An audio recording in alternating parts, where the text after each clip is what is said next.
Welcome to Sunday Night with Old Time Radio. We have 3 hours of entertainment for you.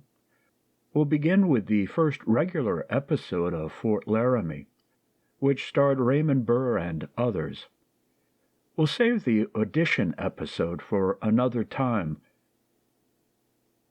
Following Fort Laramie, we have an episode from Sherlock Holmes, then comedy from Jack Benny, followed by episodes of Dr. Kildare, Halls of Ivy, and we'll close out with a radio play from Ray Bradbury, which was presented by the Mole Mystery Theater.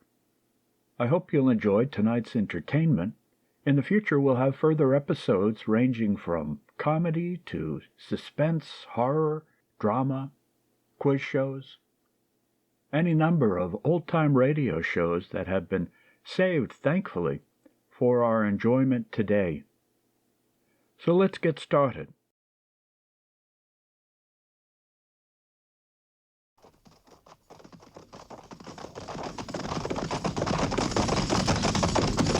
At the gallop! Ho!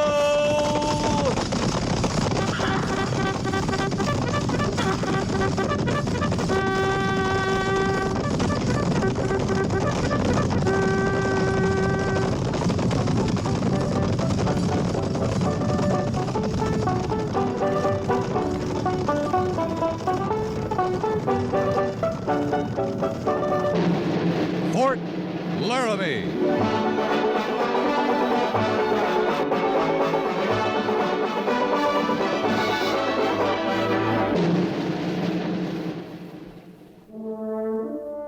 Fort Laramie, starring Raymond Burr as Captain Lee Quince. Specially transcribed tales of the dark and tragic ground of the wild frontier, the saga of fighting men who rode the rim of empire, and the dramatic story of Lee Quince, Captain of Cavalry.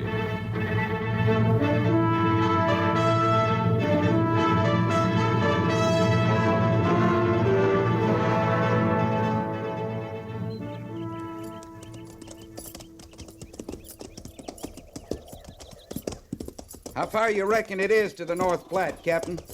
10 miles, Sergeant. No more than that. Lieutenant Seibert should have the company bivouac there by now. You aim to follow the creek bed clean up there, sir?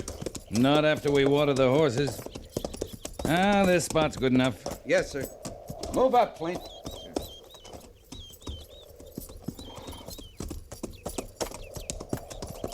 Sergeant? Captain says we'll take a break here, ease those cinches, and lead the mounts down to the stream there and water. All right, Sergeant.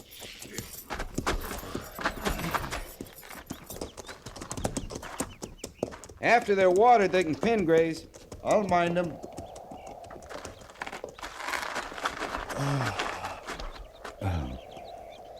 Kind of peaceful, ain't it? It's quiet. Sit down, Gorse. More comfortable than the McClellan. Yes, sir.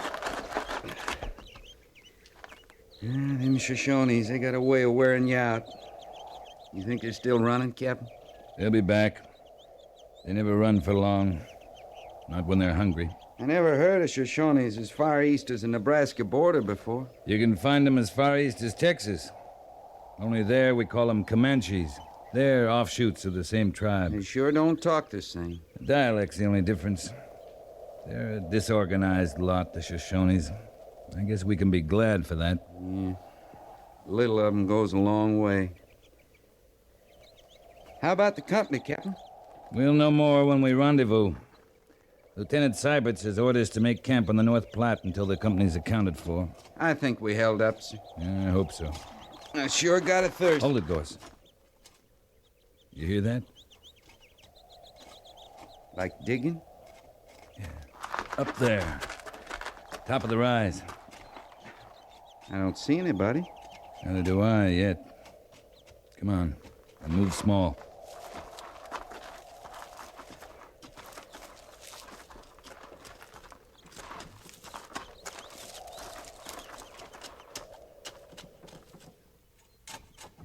She's awful little to be manning that spade. And she's not too handy with it. She must want a hole dug awful bad. That earth's like granite. Yeah, let's go up, Sergeant. Feels like she's alone. Yeah. Ma'am, you cut out a big job for yourself. I got no food, no coffee, nothing to offer the Army. We're not asking for anything. Could have come yesterday. Yesterday I could have stood it if you'd come. You'll be all your life picking away at that hardpan. Haven't you got a man to do this for you? I had one yesterday. He's dead now. And a man's got a right to a grave. Sergeant, Yes, sir. get Flint up here. Tell him we need a grave dug. Yes, sir. Where is your husband, ma'am? In bed. In the hut there. Wait. Hobble them horses and get up there.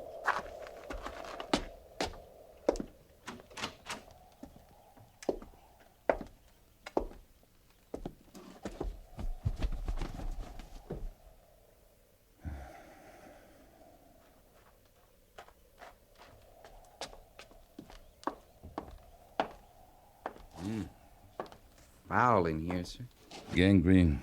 He's ridden with it. Must have taken him a long time to die. Yes, sir. Got a broken leg. That's hard pain, Captain. Looks hard, Gorse. Here, we'll wrap him in these bedclothes. Right, sir. The Army always take over this way when it's too late. It's best he's out of here, ma'am. You ready, Gorse? Yes, sir. Easy now. Don't bury him. Just yet. Grave's not ready yet.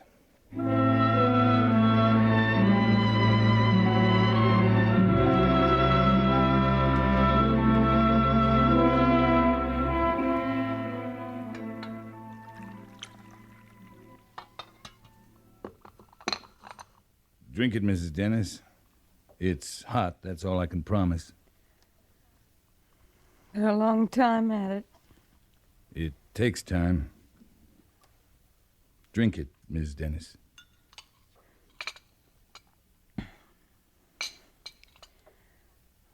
Luther was a long time at it, too. The dying. I know. All the things he's lived through out here. Indian raids and blizzards and drought, starvation. There's never been food enough. But a broken leg. That had to kill him. You're a long way from help out here.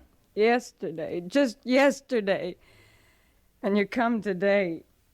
Yesterday would have been too late, too, Mrs. Dennis. Always before I could do something. I freeze with him, starve with him. When's the last time you watched a man die, Captain? Yesterday. Did it take 10 days? 10 days and 10 nights? Did you hear him scream with pain and beg for you to go for help and beg you not to leave him? Miss Dennis! Where will you go now? You got people somewhere? Oh, sure, I have people. Got parents in Philadelphia who never want to see me again. 2 years ago, when Luther come back for me, they fought us all they could. When they saw I meant to leave with him, they said, don't come back. You can't stay here. The nearest to me is here. There's 2 dead babies out there by where I'll set Luther down. You can't stay here alone. Isn't safe. I'm not used to feeling safe. Captain? It's already out there. Then you can go now. Mrs. Dennis, this is no country for a woman alone. We'll take you to Fort Laramie. It's safe there. And You'll leave me be. It's not a brave thing staying on here. It's stupid. I mean to stay on with Luther a while yet. All right, Mrs. Dennis. Let's get back to the horses, Sergeant. We're wasting time.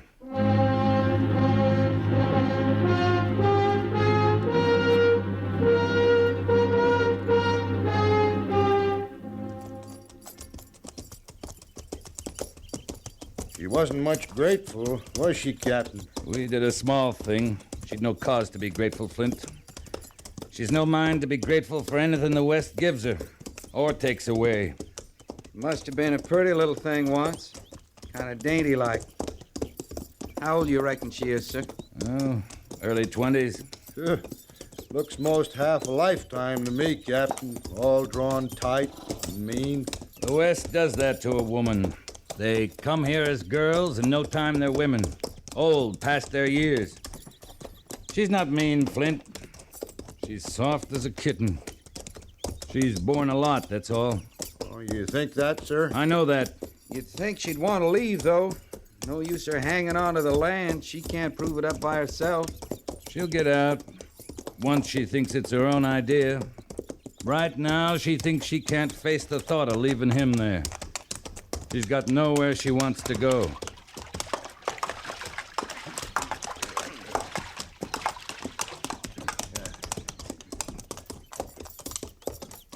Wonder what'll happen to her. I mean, alone, like that. She can't fend for herself, can she, Captain? Those women I seen out here'd find him a man, any man, marry again, just to live. They hate the West. Chances are they'd hate the man, too. But they keep marrying to live. Now this one, Captain. You seem pretty sure, Sergeant. Just a feeling. She'll go back east somewhere. Leave her dead. Go back where she came from. She don't belong out here.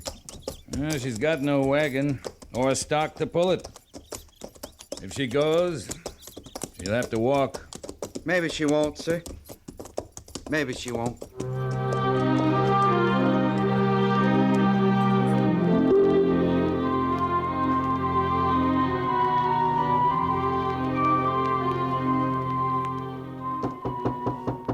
Come in. You sent for me, Captain? Yeah, Gorse. Come in. Yes, sir. Sergeant Gorse, ever since we got back from Horse Creek, the fort's been full of stories that make the cavalry sound like a wet nurse outfit. You know anything about them? What kind of stories, sir? You know any troopers who are going around collecting money to send Mrs. Dennis back east? Troopers? No, sir, I don't. I've been kind of lucky at poker lately. Thought maybe I'd share it with whoever's running the charity around here. I guess that'd be me, sir. I guess it would. Here. Obliged, Captain. You're not going to make this a habit. No, sir. You taking the money to her? No, sir. Private Flint's leave starts tomorrow after first call. He'll do it. That's all, Sergeant. Yes, sir. She reminds you of someone, Gorse? Girl somewhere? No, sir, it ain't that. It's just she's so little and all, kind of like a stray. She don't belong out here. Carry on, Sergeant.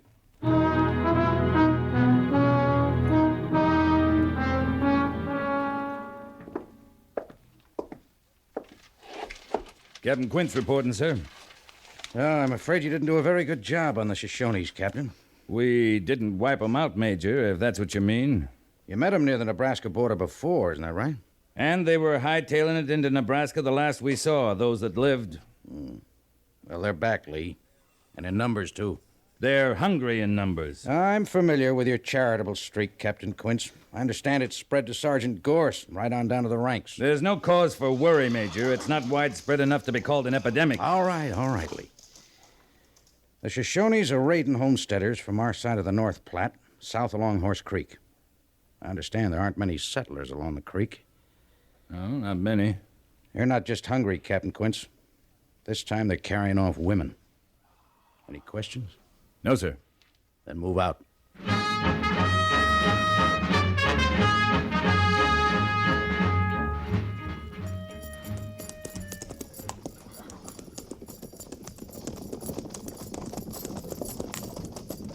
There's smoke ahead, Captain. I see there is, Mr. Syberts. Might be able to surprise them. Just how do you think we could manage that? Well, sir, if the fire's still burning, chances are there may be Indians around somewhere. Look at that smoke again, Mr. Syberts. Yes, sir? Well? I still see it. Good for you. Then you see the fire smoldering, not burning fresh. You think the Shoshones have gone on, sir? They're not ones to sit around and admire their work once they've struck. Oh!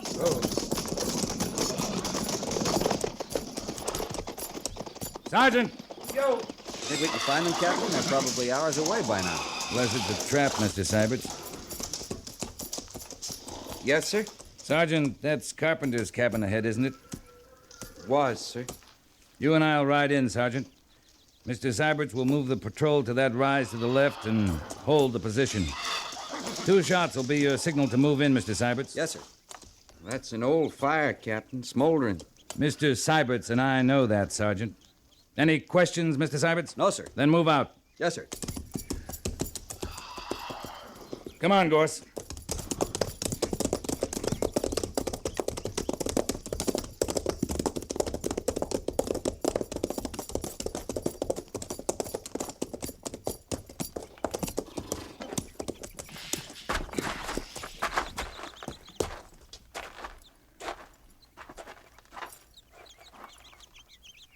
That's Carpenter. There, Captain. Yeah. He's cold.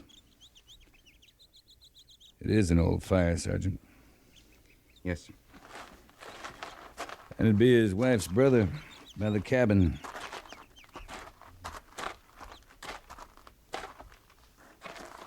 He ain't been here months, sir.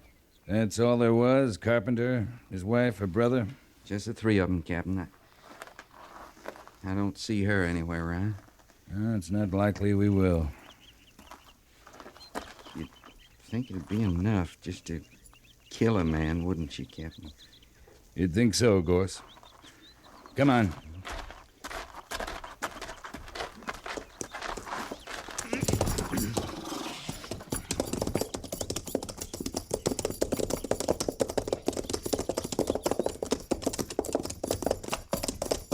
No sign of life, sir? No sign of life, Mr. Syberts. I was wondering, I Captain... know what you're wondering, Sergeant.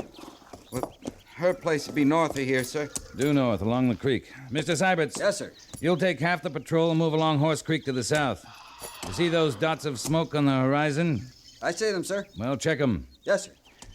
Sergeant Gorse, prepare to move the other half to the north. Yes, sir. All right, fall in. I'm going north with Gorse, Mr. Syberts. We'll rendezvous at the usual point on the North Platte.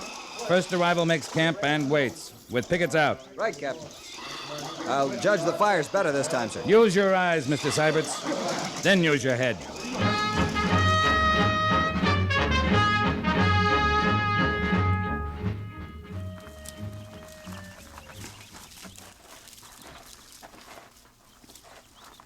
How long you gonna wait, Captain? Nothing stirred up there by her place? The troopers in position? Yes, sir. Full circle. Set back in the hills, all around the hut. Likely she's gone by now. Flint would have been through here with the money 2-3 days ago. Maybe. I'm going in, Gorse. You got a clear shot at the door? All the way. I didn't think we'd find her hut still standing. Well, we'll see, Sergeant.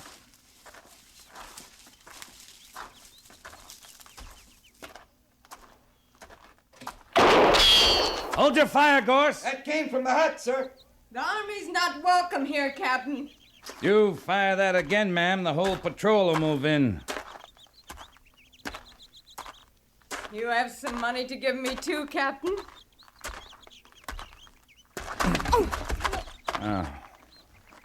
We'll talk inside, Mrs. Dennis. You all right, sir? No problem, Sergeant. How many men, Captain? 6, all around the hut. 6 Army men. After 1 woman. The Shoshones are raiding all along Horse Creek. You're lucky they missed you. Lucky. You can bring a few things, but not much. Let's get them together. You didn't answer me, Captain. I asked you what you come for. I told you to take you back. I was real took in at first. I felt sort of kindly toward all the brave Army men who put by the money for me. Private Flint was here then? That his name? That nice, smiley one who dug Luther's grave? Yeah, he was here. Clean till early this morning he was here. I don't figure I owe the Army a thing now, Captain. Not a thing. I'm sorry, Mrs. Dennis. You're always too late, aren't you, Captain? Too late for everything. I am sorry. I warned you it wasn't safe here. So your hands are clean. Your conscience is clear. I didn't mean that. Oh, you warned me, but I had in mind you was talking about Indians when you said this was no country for a woman alone. Indians or Flint or any man who hasn't seen a woman for a long time. Now you've come. 6 of you. To force you to safety this time, ma'am. There's a safe place for a woman out here? Fort Laramie, for the time being.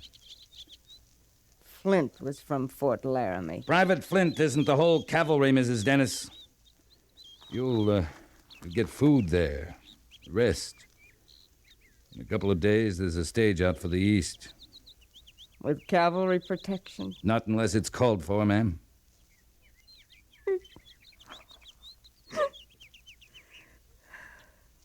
Go back home. I guess that's all that's left. I hate that, Captain. I hate it.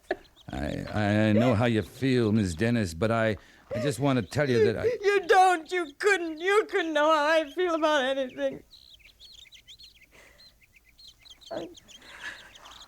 I'll be getting my things now.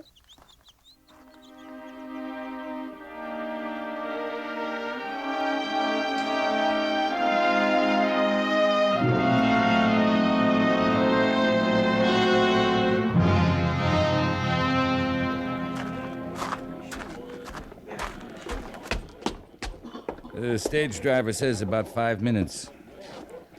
I wondered if I'd see you again, Captain. I owed it to the sergeant, the troopers, to see their money got spent the way they meant it.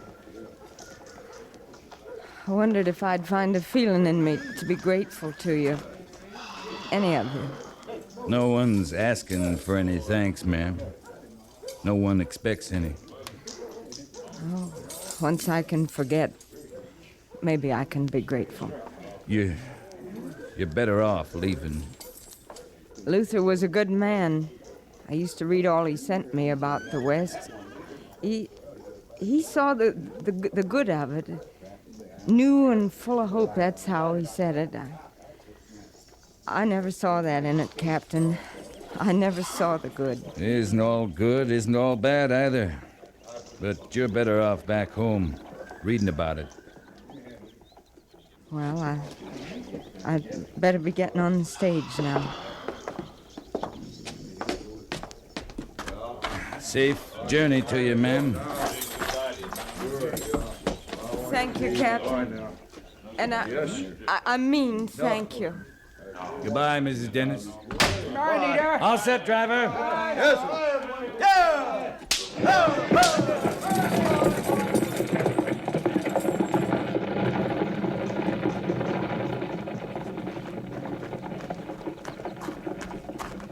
Captain, he's in the saloon. You should feel right about things now, Gorse. You were the first to know she didn't belong here. I won't feel right till he's settled, Captain.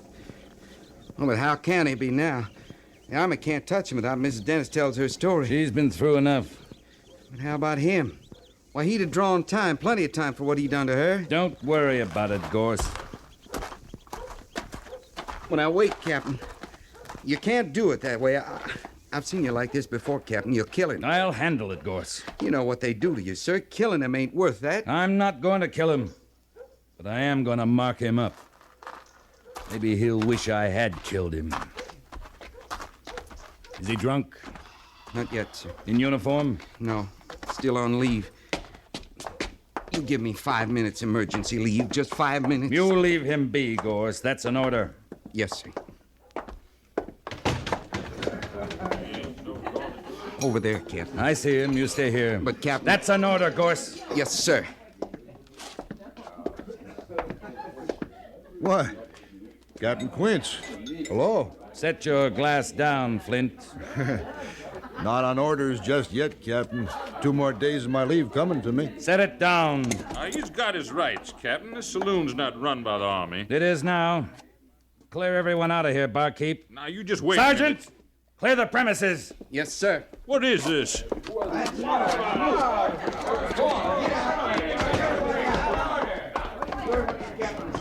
I don't know what you got in mind. I do. There's regulations on my side, Captain. I'm waiting to hear you say it isn't true, Flint.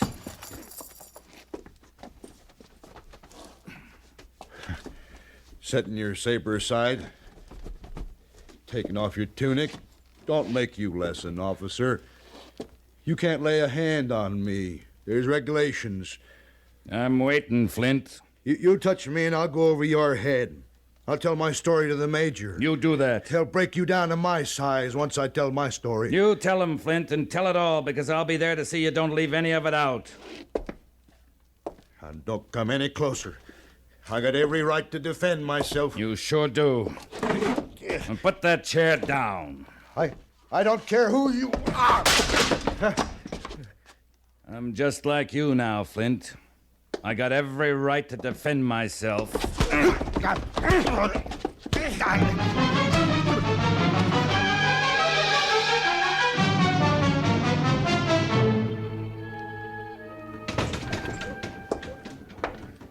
Your saloon's looking kind of run down, barkeep.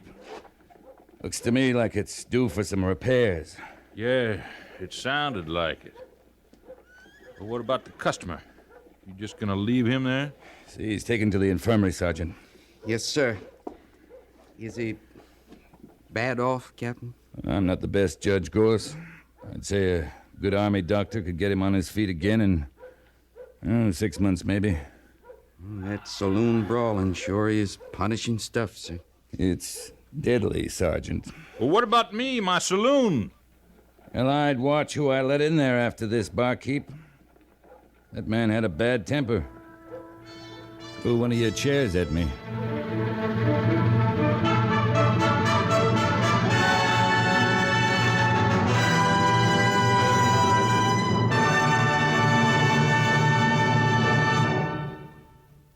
Fort Laramie is produced and directed by Norman MacDonald and stars Raymond Burr as Lee Quince, Captain of Cavalry, with Vic Perrin as Sergeant Gorse. The script was specially written for Fort Laramie by Kathleen Height, with sound patterns by Bill James and Ray Kemper, musical supervision by Amerigo Marino. Featured in the cast were Virginia Christine, John Daner, and Barney Phillips. Jack Moyles is Major Daggett, and Harry Bartell is Lieutenant Seiberts.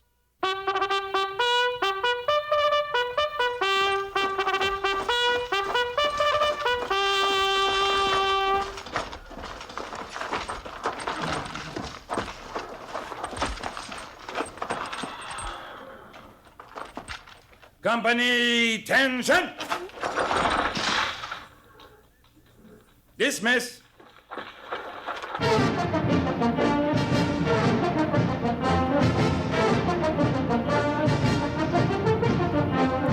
Next week, another transcribed story of the Northwest frontier and the troopers who fought under Lee Quince, Captain of Cavalry.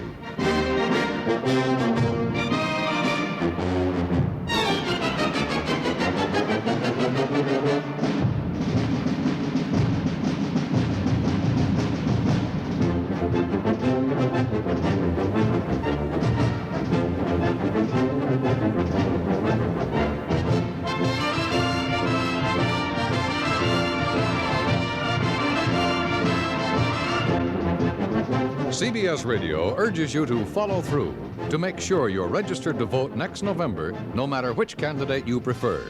You are lost in making a choice unless you're registered to vote in a national election. Are you sure you're registered? Are you sure the rest of the voters in your family are? Make sure today. Registration laws vary from state to state. Make sure you're in the book.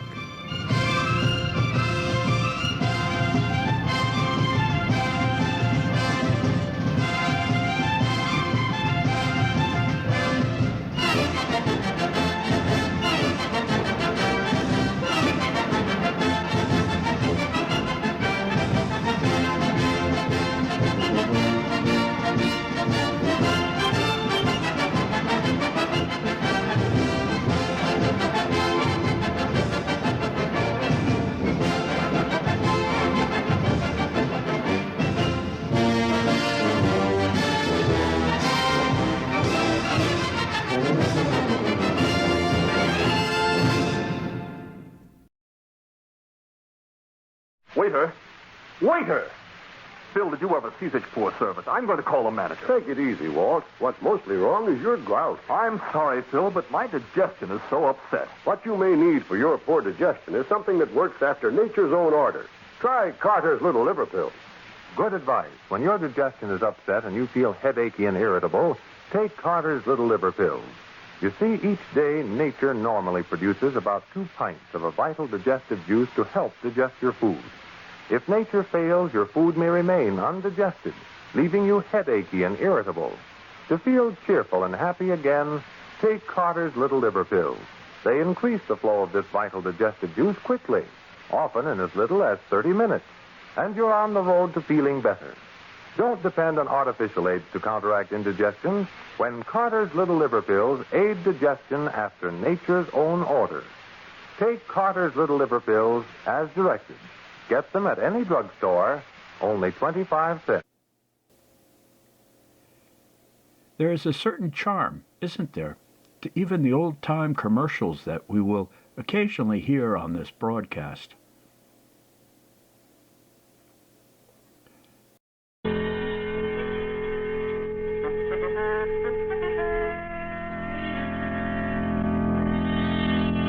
The Adventures of Sherlock Holmes, starring Basil Rathbone and Nigel Bruce.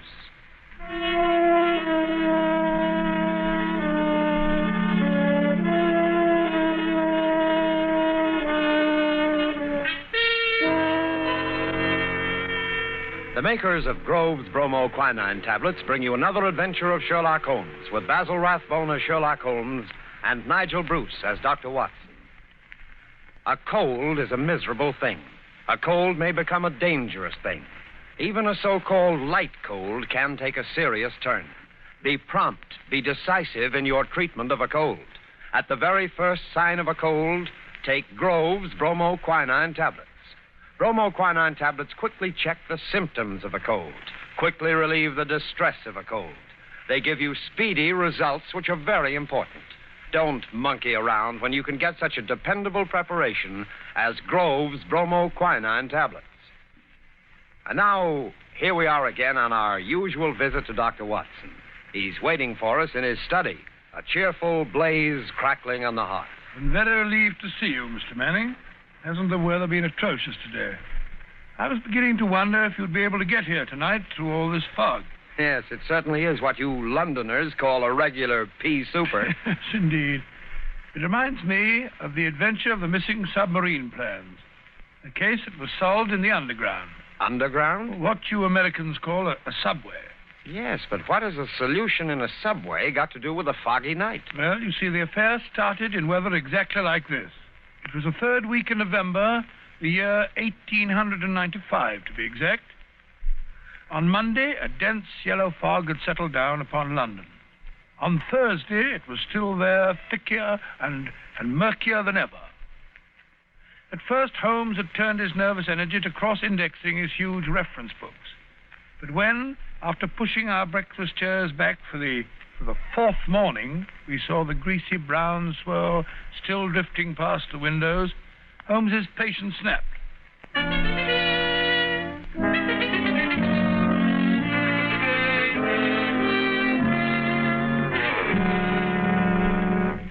Holmes, if you must pace around in circles, I wish you'd change directions now and then. You're making me dizzy. Bah, It's inexcusable, Watson, inexcusable. No initiative, no imagination. Nothing ever gets done. If you're alluding to the inactivity in this last session of Parliament, my dear Holmes... I'm not speaking of our lawmakers, Watson, but of our lawbreakers.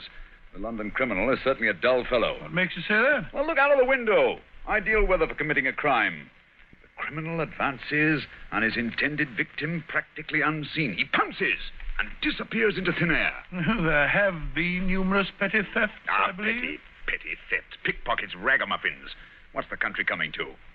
Now, if I were a criminal, Watson... Well, I, for one, would move to America. Oh, hello. Mrs. Hudson's knocking. Excited. What's up, I wonder? Yes, Mrs. Hudson, what is it? Oh, a telegram for me. Yes, sir. Very well, thank you.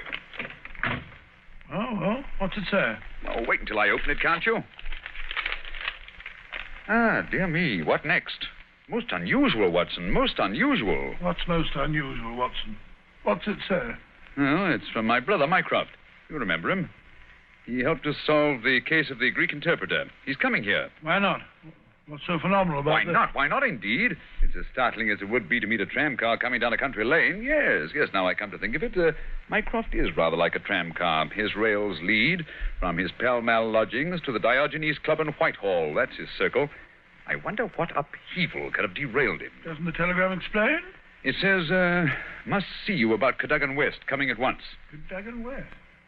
Cadogan West? Why, that's the young chap who's found dead in the underground on Tuesday morning. I remember reading about it in the papers. Oh? The young man had apparently fallen out of a train and killed himself. He hadn't been robbed, and there was no reason to suspect violence. Quite an uninteresting case, if I remember correctly. And yet, it's serious enough to cause Mycroft to alter his habits. No, Watson. This must be an extraordinary event. Do you recall any other facts about the affair? Yes, I come to think of it, there was one unusual bit came out of the inquest. They were unable to ascertain at what point he entered the train, because his ticket was missing. Strange. What articles were found on the body? Oh, £2.15, I believe it was, a checkbook, and... Oh, yes, 2 dress circle tickets for the Woolwich Theatre. Dated for that evening. Theatre tickets, eh? Then it wasn't suicide. A man doesn't procure theatre tickets for the evening on which he intends to end his life. Anything else? A small packet of technical papers, I believe. Technical papers? What kind of technical papers? The newspapers didn't say. Ah, as serious as that.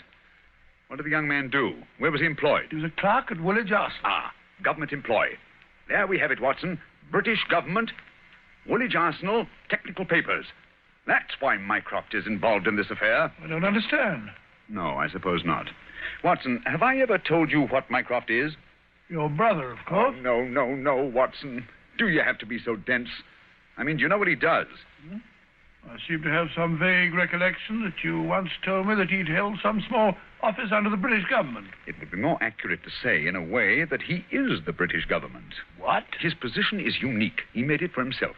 As the tidiest and most orderly brain of any man alive, with a great capacity for storing facts and giving them the proper interpretation. The conclusions of every government department are passed on to him. He's the central exchange, the clearinghouse. Again and again, his word has decided the national policy. He thinks of nothing else. Nothing else can lure him from his contemplations. And yet he's coming here. Yes, Jupiter is descending on us today. What on earth can happen? Watson, that sounds suspiciously like a bad pun. Ah, here he is, if I'm not mistaken, to speak for himself. Come in. Hello, Mycroft. What's up? You look flustered. Most annoying business, Sherlock, most annoying. You know how I dislike altering my habits. Extremely awkward for me to come away from the office, particularly with Siam in its present state. Oh, dear me. Yeah, sit down, Mycroft, sit down. You know Watson, of course. Yes, of course. I'm trying to find a chair that I can trust to hold me. I'd better take the sofa. You certainly haven't got any thinner. I've never seen the Prime Minister so upset. As for the Admiralty, it's buzzing like an upset beehive. You know anything about the case? Watson's just been telling me what was in the newspapers. Just what were the technical papers found on the body? Sherlock, for the love of heaven, not so loud. Those papers which the wretched youth had in his pocket were none other than the plans of the Bruce Partington submarine. Oh? A submarine which would completely revolutionize naval warfare. The most important papers in our government archives. Under no circumstances could they be removed from the office. Even the chief constructor of the Navy was forced to go to Woolwich if he desired to consult them. And yet we find them in the pockets of a dead junior clerk in the heart of London. Yeah, from an official point of view, it's deplorable, my dear Mycroft. Simply deplorable. You may laugh, Sherlock, but this country won't be safe until they're recovered. But I thought you said that they were found in the pocket of this chap, Cadogan West. 10 papers taken from Woolwich. 7 were found in the pockets of Cadogan West. 3 are still missing, the 3 essential ones. To recover those 3 papers is imperative. The peace of Europe depends on them. Nice little problem, eh, Watson? Why did Cadogan West take the papers? How did he die? How did his body reach the place where it was found? And where are the missing papers? Find the answer to those questions, Sherlock, and you'll have done your country an invaluable service. Oh, why don't you solve it yourself, Mycroft? I believe you could. Possibly. But it's a question of digging out details.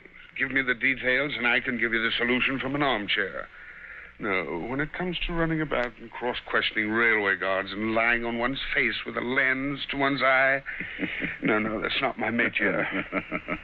Besides, your figure prevents your taking such an undignified position, eh? Very well. Leave that part of it was, eh, Watson? Right you are. Good.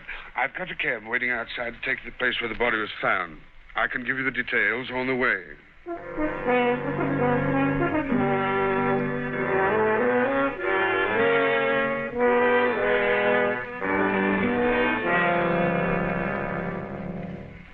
Now, Mycroft, who was the official guardian of these famous papers? No less a personage than Sir James Walter, a gentleman who's grown grey in the service.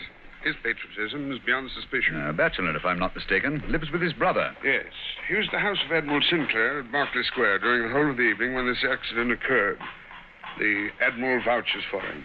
He's one of the 2 who have the only keys to the safe. And his key was with him all evening? Right. His key, the key to the building, the key to the room.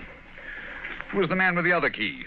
The senior clerk, Mr. Sidney Johnson. Man of 40, married, silent, morose, with an excellent service record. Any alibi? He, too, had his key with him. Seems to have spent the evening playing a game of drafts with the green grocer around the corner from his lodgings. Of course, he has only the word of this green grocer to back him up. Oh, come, my dear Mycroft. No class discriminations, please. The word of a greengrocer is often just as good as that of an admiral. What about Cadogan West? He had a good reputation. A bit hot-headed, but straight and honest. At least, everyone thought so.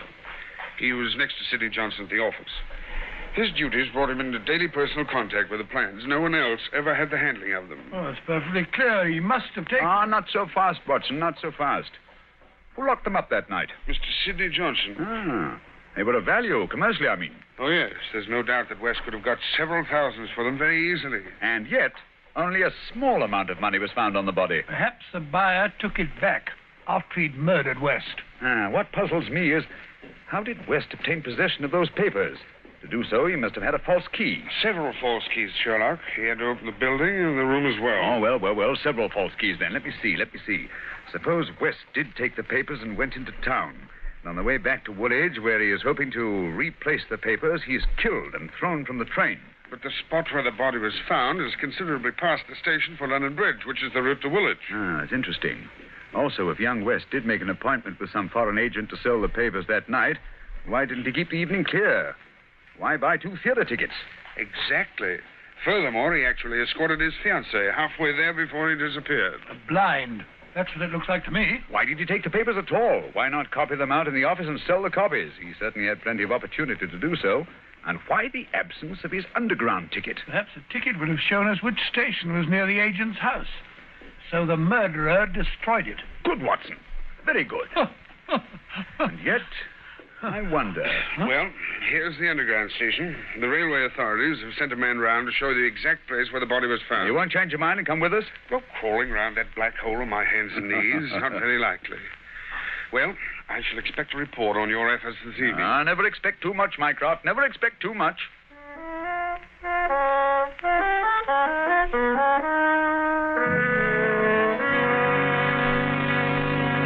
Before we follow Holmes and Watson into the mazes of the London subway system, I have a word of advice. Every year, colds cause a lot of sickness. Every year, they cause a lot of expense and time lost from work. Always regard a cold seriously. Always treat it earnestly. At the first sign of a cold, take Grove's bromoquinine tablets. Bromoquinine tablets are famous relief for the distress of a cold.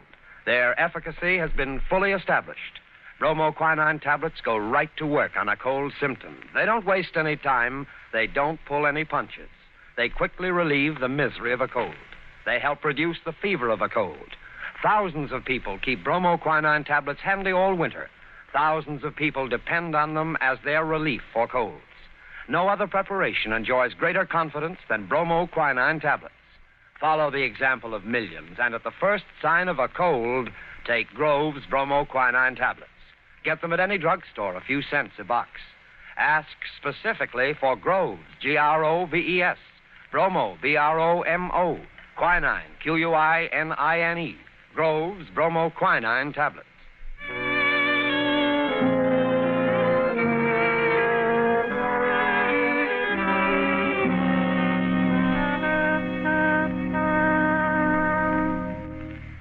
This way, sir. Step right along the tracks. But it isn't safe. Supposing a train should come shooting round that curve. Oh, that's all right, sir. There won't be another for 5 minutes anyway. Here we are, sir. This is where they found the body. Right here alongside the rails. Lying on its face it was. Spooky old place, eh, Holmes? Like the catacombs, only without the skeletons. Yeah. Anything in his hands when they found him? No, sir. Were they clenched? Or spread out as if he were protecting himself? No, sir. They was what you might call relaxed. Ah. What time did all this happen? Well, sir, the train he was hoisted out of, as near as we can figure, passed along here about midnight on Monday. All the carriages have been examined for signs of violence, I suppose. They didn't find nothing, not even the missing ticket. There was a passenger to Aldgate on the ordinary train. About 11:40 it was. He said he'd heard a heavy thud, like something striking the line, just before the train reached this station. But it was so foggy, he said he was blessed if he could see what it was. Holmes, what's the matter? What are you staring at? The curve, Watson. What curve of the rails. What of it? What do you mean? I suppose there aren't many curves as abrupt as this. No, sir, I can't say as there is. What have curves got to do with it? Oh, an indication, Watson. Merely an indication. Unique. Perfectly unique. And yet, why not?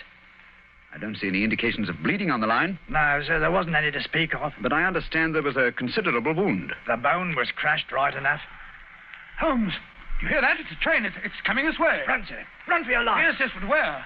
Up ahead. There's a place where the train switches off. Run, Watson, run. It's just around the curve. We'll never make it. Yes, we will. Faster, faster. There's the switch up ahead. Come on. Here comes the train now. We'll make it. Ah, Justin. Watson, for the love of heaven. You're on the wrong track.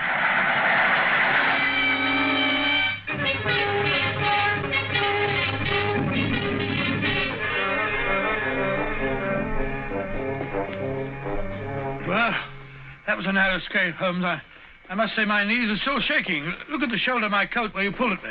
Lucky thing for you that I did. Where are we off to now, in this fog?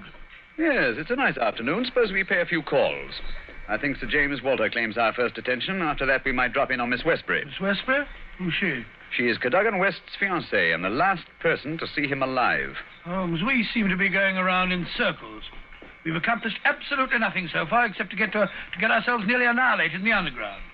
After all, it's perfectly obvious that the young man had a quarrel with someone, in all probability the agent, to whom he sold the papers, and got himself thrown out of the railway carriage for his pains. I disagree with you, my dear Watson. His body fell from the roof of the carriage where it had been placed.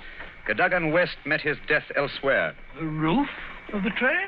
Consider the facts, Watson. A, the curve in the tracks. The body is found at a spot where the train pitches and sways as it comes around the points.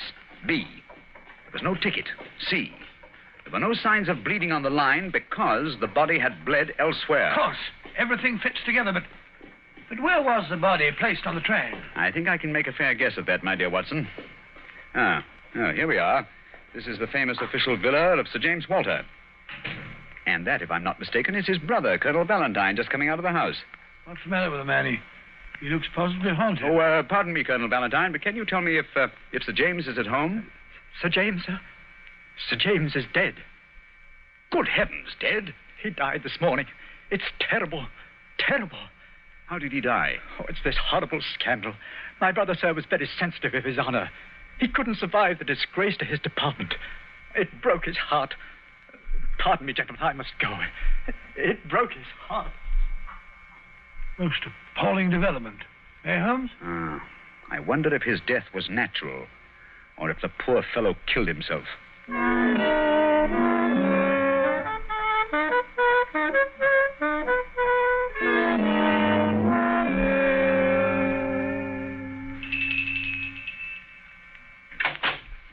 Yes? Will you tell Miss Westbury that Mr. Sherlock Holmes would like to see her? Oh, please come in, gentlemen. I'm Violet Westbury, Mr. Holmes.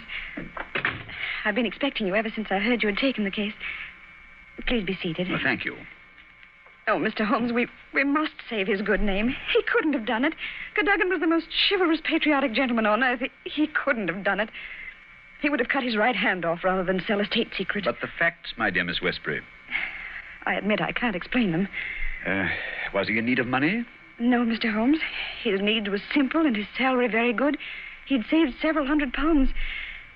We were to be married at the new year. I see. Had you noticed any signs of mental excitement? Why, well, that is... Come, Miss Westbury, be frank with us. Yes, Mr. Holmes. That night, I had a feeling that there was something on his mind. Mm-hmm. Tell us about it, will you? We were on the way to the theater. It was a foggy night, you remember? We were walking slowly. Our way took us close to his office. Cadogan seemed thoughtful and worried.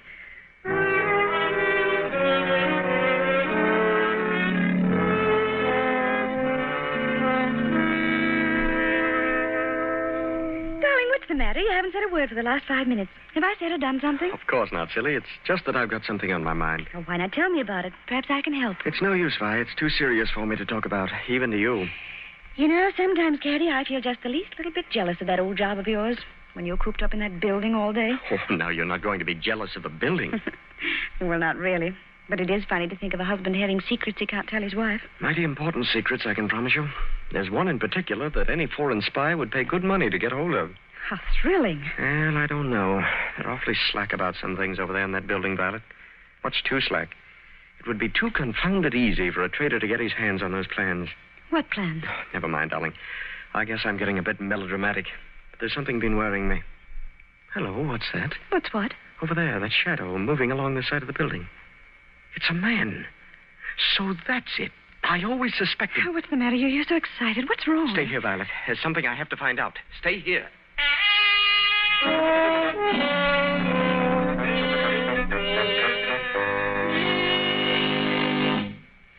I waited and waited, but he never returned. Oh, Mr. Holmes, if you could only save his honor, it meant so much to him. We shall do our best, Miss Westbury. This shadow, this man moving along the building. Did you see it, too? I think I did, Mr. Holmes. But the night was so foggy, I can't be sure. But there must have been a man. Another man. It couldn't have been Cadogan. Surely character goes for something. Let us hope so. Come along, Watson. We must return home. I'm expecting an answer to some telegrams I sent Mycroft earlier this afternoon. We've done enough for one day.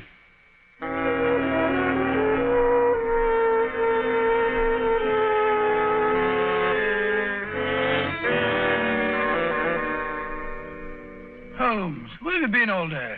You left this morning before I was up. Now you've come home with your towel awry, your suit torn, and as ravenous as a wolf.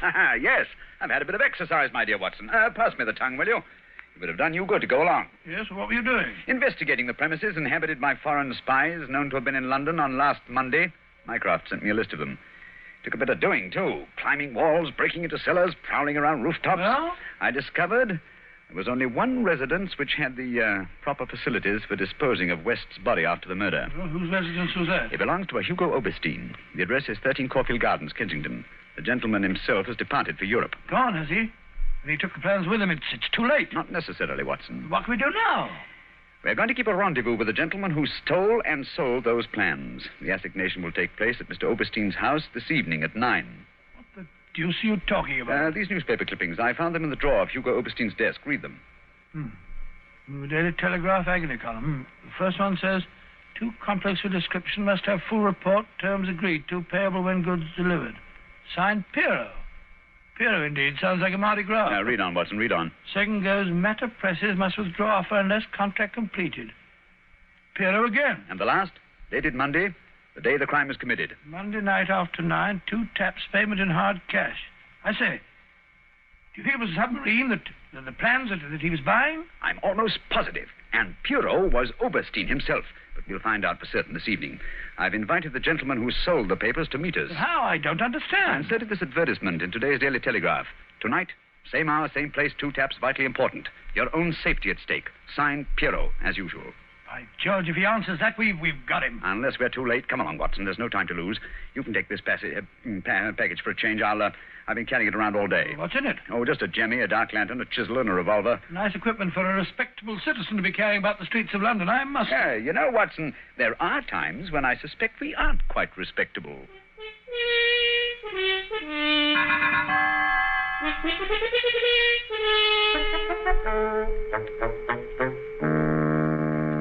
Here we are. This is Caulfield Gardens. Thank heavens, it's still foggy. I shouldn't like to be caught in the act of housebreaking. Yeah. Over this wall, Watson. There's a window we can easily pry open in the back.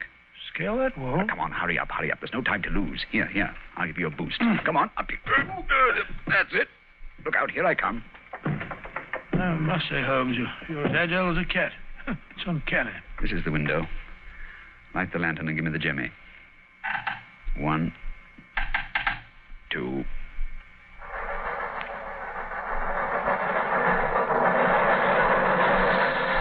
Mr. Holmes, the underground runs right past here, almost on the level of these windows. I could have reached out and touched it. Yes, quite convenient, wasn't it? It was here the body was placed on the roof of the train. Look on this windowsill. You can see the soot is blurred where they rested the body. And here, look. This brown stain is blood. Nasty, eh, Holmes? Let's get on into the house. Very well, then. Come along. The window's open. Easy, don't break the glass. Supposing Overstein should happen to return home. Well, we must take our chances in this business. Come along, Watson, come along. Our visitor will expect to be let in by the front door. I wish these stairs didn't squeak so. 9 o'clock. We can expect him at any moment now. You take your position on one side of the door. I'll be on the other. We can pounce on him when he enters. I'll throw my greatcoat over his head. I wish he'd hurry. Shh, Watson. What if he doesn't come? There he is. Ready now. I'll open the door. You wanted me? No, you don't. Take that. What the... Easy, Watson, easy. All right, Holmes, I've got him. Well, let's take a look at our catch. Take the overcoat away, Watson. Right. Hi, it's Colonel Valentine Walter, St. James's brother. Quite. Well, sir, what have you to say for yourself? Why did you steal the Bruce Partington plans? Who are you? What do you know about this? I am Sherlock Holmes, and I know everything. Oh, this is terrible. I'm lost. I didn't realize their importance until my brother killed himself. But I needed the money. I had to have it. Overstein offered to give it to me if I'd let him see the plans. So you took an impression of your brother's key, opened the safe, and procured the papers. Cadogan West saw you leaving the building, followed you here, and you killed him. No, I didn't do that. I swear I didn't do it. No?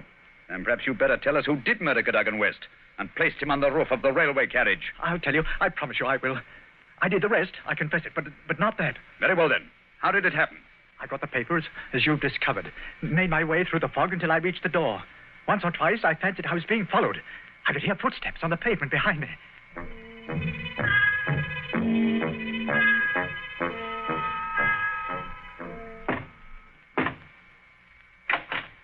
Colonel Walter? Yes? You have the papers? Yes. Let me in, quick. I think someone's been following me. Yes, it's me. You can't do this, Valentine. It's treason. All right, you hear? No, you can't sell the papers. Papa Overstein, he knows how to use a blackjack, eh? You've killed him. So? It's murder. I'm going to get out of this. No. I think different. You will come in here if you do not wish to taste a blackjack, too. But That is better. Oh, what can we do? They'll find the body. I have an idea. First, I look at those papers. I take the ones I want, and the rest we put in the pocket of this foolish young man. And then we give him a nice ride on top of the underground train, no? He will be the guilty one. Who will ever know?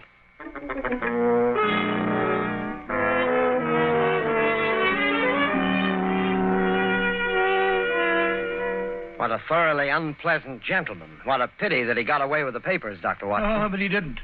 Overstein had left a Paris forwarding address with Colonel Walters. That gentleman sent him a letter dictated by Holmes, saying that he had discovered that one essential detail in the plans was missing, and that he had procured a tracing which would make it complete for a price. And did Overstein swallow the bait? Did he swallow it? He was arrested as he got off the boat at Folkestone. Some weeks later, I learned, incidentally, that Holmes had spent a day at Windsor Castle and returned with a remarkably fine emerald tie-pin. When I asked him where he got it, he answered it was just a small present from a certain gracious little old lady for whom he'd been able to do a small favor. Yes, and I think I can guess the lady's august name. Elementary, my dear Mr. Manning, elementary. I see. Ladies and gentlemen, in just a moment, Dr. Watson will be back to tell us about next week's story. In the meantime, let us repeat. Watch out for colds. At the first sign of a cold, take Grove's bromoquinine tablets. Bromoquinine tablets are made especially for the relief of colds. In other words, they're specialized medication, and that's what you want. Yes, at the very first sneeze or sniffle, go right to your druggist and get a package of Grove's bromoquinine tablets.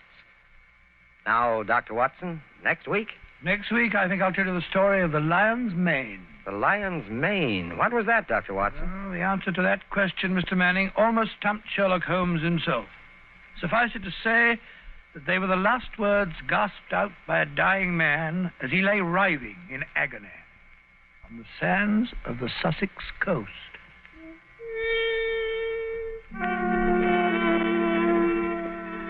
You have been listening to a Sherlock Holmes adventure, adapted from Sir Arthur Conan Doyle's story, The Bruce Partington Plans, with Basil Rathbone as Sherlock Holmes and Nigel Bruce as Dr. Watson. The dramatization was by Edith Miser. This program is presented from Hollywood every week at this same time by the makers of Grove's bromoquinine tablets. Quick relief for colds. This is Knox Manning speaking.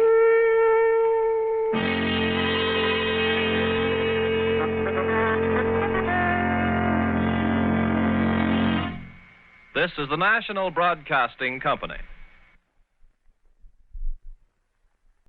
The Jack Benny Program, presented by Lucky Strike. Let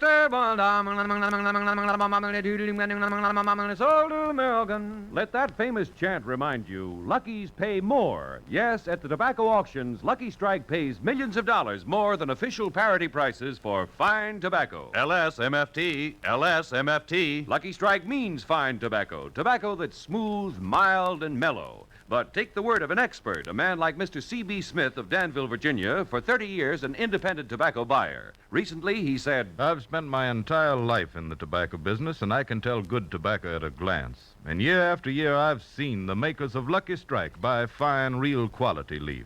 I've smoked Lucky's myself for 29 years. And Mr. Smith is only one of many experts who smoke Lucky's. For a recent survey reveals that more independent tobacco experts, auctioneers, buyers, and warehousemen smoke Lucky Strike regularly than the next two leading brands combined. So take a tip from the experts. For your own real deep-down smoking enjoyment, light up a truly finer cigarette, Lucky Strike. Remember, Lucky's pay more, millions of dollars more than official parity prices for fine tobacco. Good reason to make your next carton Lucky Strike.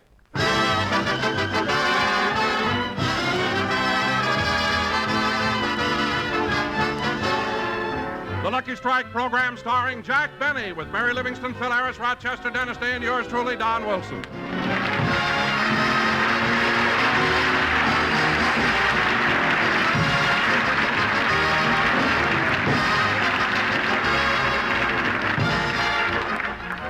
Ladies and gentlemen, last Sunday, Jack Benny did his first broadcast of the season.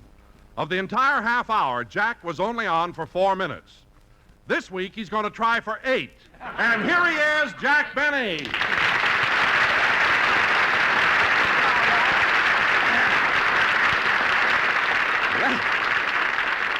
Thank you. Hello again. This is Jack Benny talking. And Don, I don't want to sound like a ham, but I think it was awful that on our opening program last week I was only on for 4 minutes. Well, Jack, you may be interested to know that letters have been pouring in commenting on your brief appearance. Really, Don? Now, what did they say? Life can be beautiful.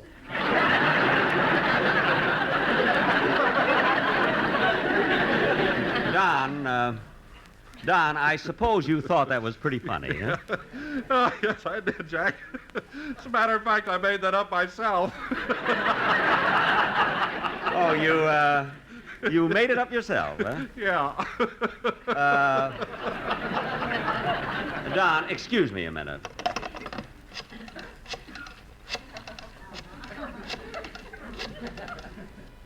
Hello? Is this the unemployment insurance office? It is? Well, you can start making out a thin check for a fat boy. Goodbye. And now, folks, for the remainder of this program, we will struggle along without the services of Mr. America, North, South, and Central. So getting on with the show. Wait a minute, Jackson. Hold it a minute. You can't do that to Donzi.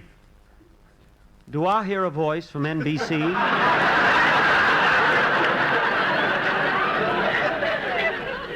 Phil, did you say something? Certainly I did. What are you mad at Don for? You don't have to get sore just because somebody else gets a laugh. We've all got to make a buck, you know. Well, Phil... Well, we got to look out for our future. I ain't worried about myself. I'm married to Alice, but what about the rest of the gang? Phil... You know, we'd all like to have a few luxuries, you know. I mean, let us live a little bit. Phil, as long as the rail is pure brass and they don't run out of olives, you're happy.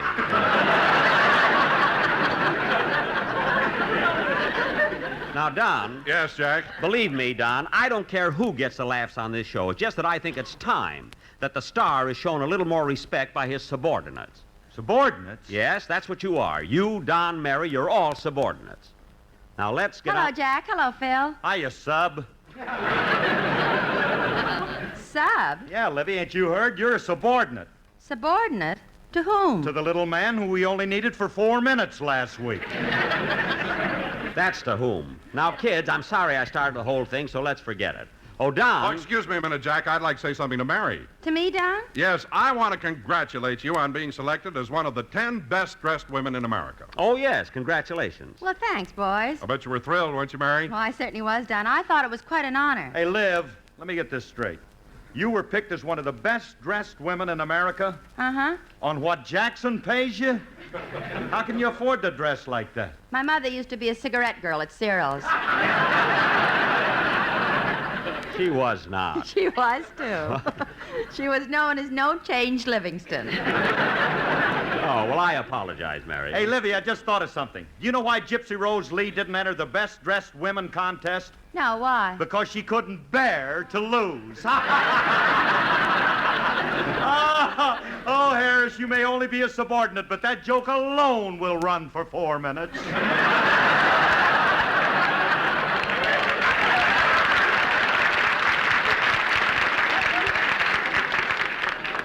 It will if they don't open the window.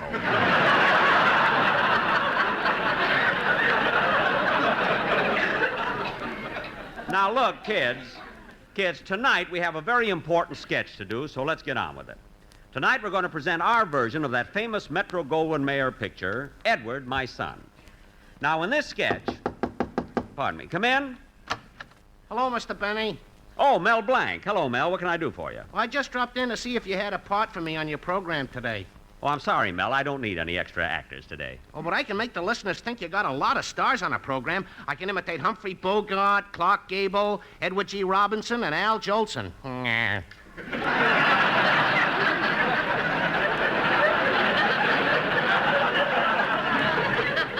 Mel, believe me, I don't need an extra actor today. I'm sorry. Okay, but gee, I don't know what to tell my wife and 5 daughters. You have 5 daughters? I also imitate Eddie Cantor. Oh, get out of here, will you? Now, let's see, where was I? Oh, yes. In our sketch, I'll do the part that was played by Spencer Tracy. And Deborah Carr's part will be played by you, Mary. And wait a minute, Jack. Why don't you give Mel Blanc a job? He won't charge you much. Mary, look. Well, you told me yesterday you had a part for a Western Union boy. Look, I filled that already. Now, Dennis will play the part of Edward, my son. And Don... Oh, Jack, before we go any further, don't you think we ought to do the commercial? Oh, yes, you're right, Don. LSMFT. Now, let's get on with the show. Wait a minute, Jack. Wait a minute. You can't say LSMFT and call that a commercial. I've got the Sportsman Quartet here, and they're all prepared. They've prepared a wonderful song, April Showers. April Showers in September? Don, that's not appropriate. That doesn't fit our program at all. Jack, don't let that bother you. The boys can give you anything you want on the spur of the moment. They can ad-lib. What would you like? Well, we should have something to fit in with our show. Like tonight, for instance, we're going to do Edward, my son. Edward, my son? Well, that's simple. Come on, fellas. Give him something on Edward, my son. Charlie, my boy, oh, Charlie, my boy, He'll thrill you. Charlie, my boy. With shivers of Boy, that joy. song is too old. He is the kind of sort of Charlie, my boy. Look, I don't want that. I want Edward, my son. Charlie, my boy. Edward, my son. Edward, my son. Oh, Edward, my son. We'll change it, arrange it, and here's how it's done.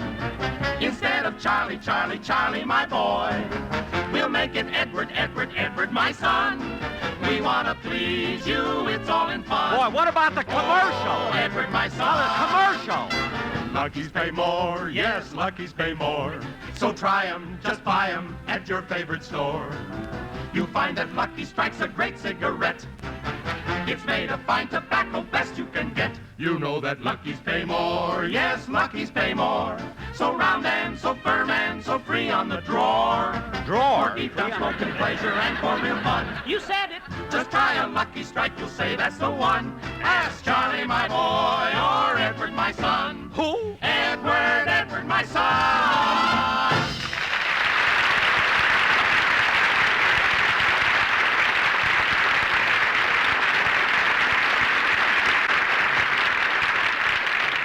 Well, Don, that was simply wonderful, amazing. I mean, what other quartet could have taken a song like Charlie, my boy, and switched it completely to Edward, my son? Gad! Now get him out of here, will you? Okay, you better sit down, boys.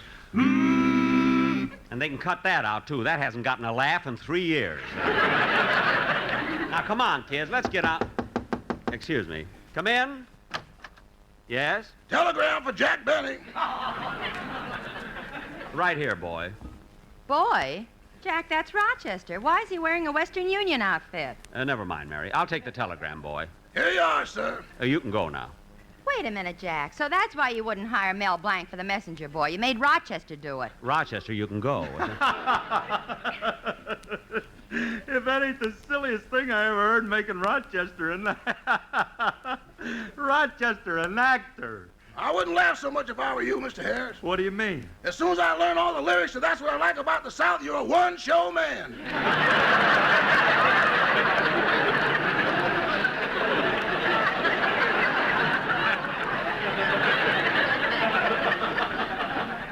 What? Oh, won't you come with me to Alabama? There you'll see my... Rochester, go already. All right, boss. Goodbye. Goodbye. Oh, say, boss. What is it? After I drive you home from the studio, can I borrow your car and have the rest of the evening off? I got a date with my new girlfriend, Susie. Well, I guess so, Rochester, but be careful this time. The last time you drove up to Mulholland Drive with Susie, the car broke down. You were stuck up there for 6 hours. Yeah.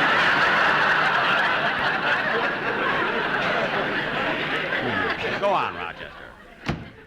And now, kids, getting back to our sketch, Dennis will play the part of my son. Where is that kid?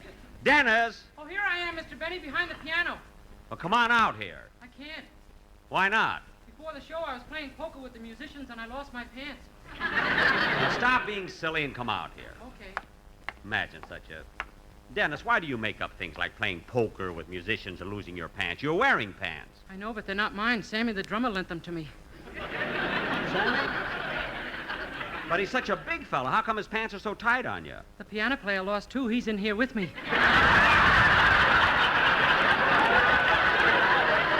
Now cut that out! You know, Dennis, I can't understand what makes you act so silly. Well, that's not my fault. My mother dropped me on my head when she was burping me. Oh, when you were a baby? No, last night. That does it. Now, look, Dennis, don't say another word, will you? Do it for me. Don't say... Just sing your song. That's all... Hold it a minute, kid. Come in. Yes? Special delivery letter for Jack Benny. I'll take it, mailman. Thanks. Now, Dennis, I'll read this letter, and you can sing your... Dennis, why do you look so puzzled? That mailman was dressed in a Western Union outfit. I know, never mind. And he looks exactly like Rochester. I know, Dennis, I know. He talked like Rochester, too. I know. Gee, that Mel Blanc can imitate anybody. Go ahead and sing your song, will you?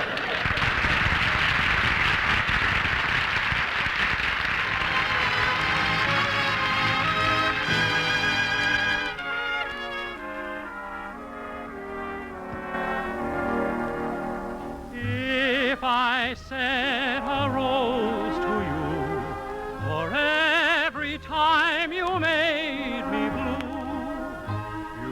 have a room full of roses.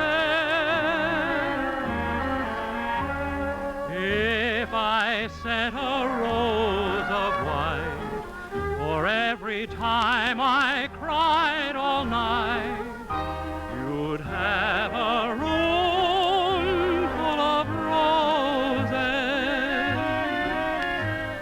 And if you took the petals and you tore them all apart, you'd be tearing at the roses just the way you tore my heart.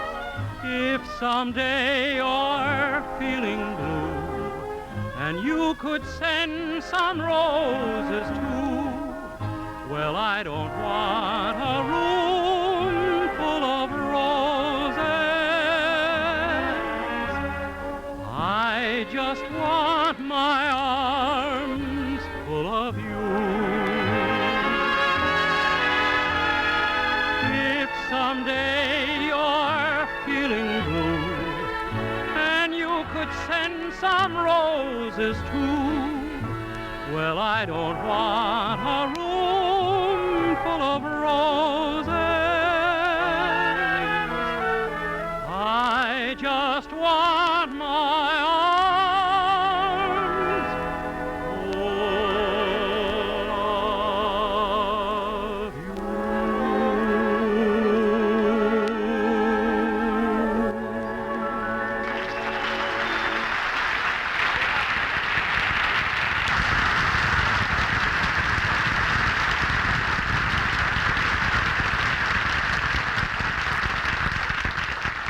That was Room Full of Roses, sung by Dennis Day. Very good, Dennis. Yeah, that was swell. Mel, haven't you gone home yet? No, I'm waiting around to see if you've got a part for me in your play. I told you I have nothing. All the parts have been cast. Now go away and leave me alone. Gee, I don't know what to tell my wife and 4 daughters. I thought you had 5 daughters. I played poker with the musicians.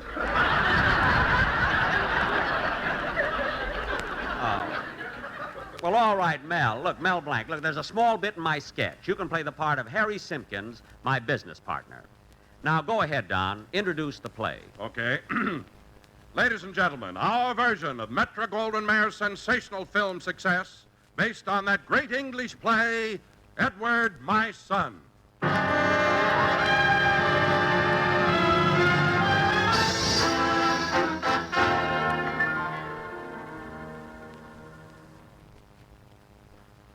I am Lord Spencer Bolt, industrialist, financier, banker. I number among my friends kings, princes, and diplomats.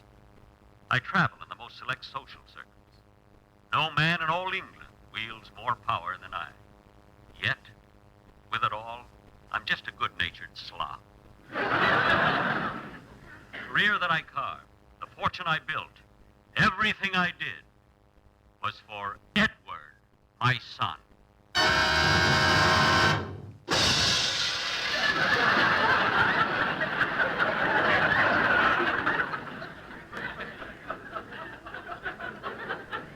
It all began many years ago in the quaint little English town of Leicester, Worstinghamshire. That name probably means nothing to you, but just try to spell it sometime. As my story opens, it is the first birthday of Edward, my son.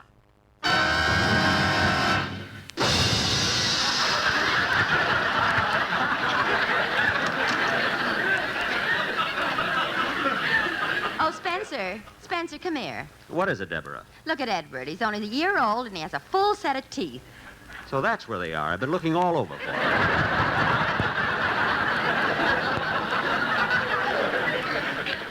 Hello, Edward. How does Daddy's baby feel on his first birthday? The gloop gloop. Isn't he cute? Yes, Deborah, but I wish his head didn't come to such a sharp point.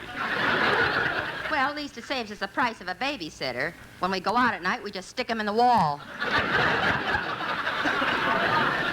Quite ingenious, rather. Gloop gloop gloop. Deborah, why is the baby's diaper so tight? There's a piano player in there with him. Oh, yes.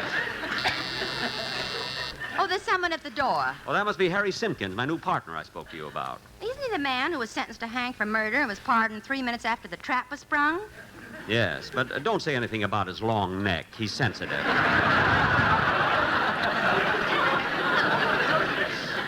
Oh, I shan't. You shan't? And don't mention the 11 prison terms he served for robbery. Come in. Don't stand there in the fog. Hello, Spencer. Hello, Harry. This is my wife.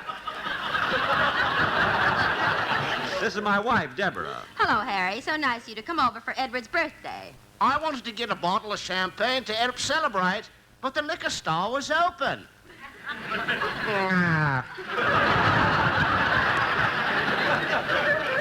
That's hardly cricket. Quite.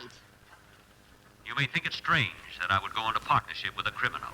But during the next few years, Harry and I made lots of money, and we were able to pass most of it without getting caught. And then one day I tipped off Scotland Yard about Harry, and they came and took him to jail. I know I was a rat. But in that way, I got rid of Harry Simpkins and Mel Blanc at the same time.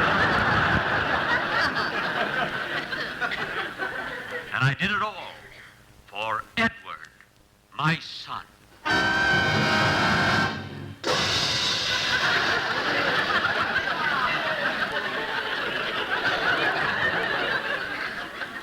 I soon became rich due to some shrewd business deals, well-placed investments, and a short hitch as a cigarette girl at Ciro's. Eventually, I was made Sir Spencer Bolt, and it was a happy little group that gathered to celebrate Edward's 5th birthday. There, Deborah, 5 candles. Isn't that a beautiful birthday cake? Yeah, but it's 5 years old. We're rich now. Can't we afford a new cake? No, we can't. Why can't we? Because we can't. That's why we can't.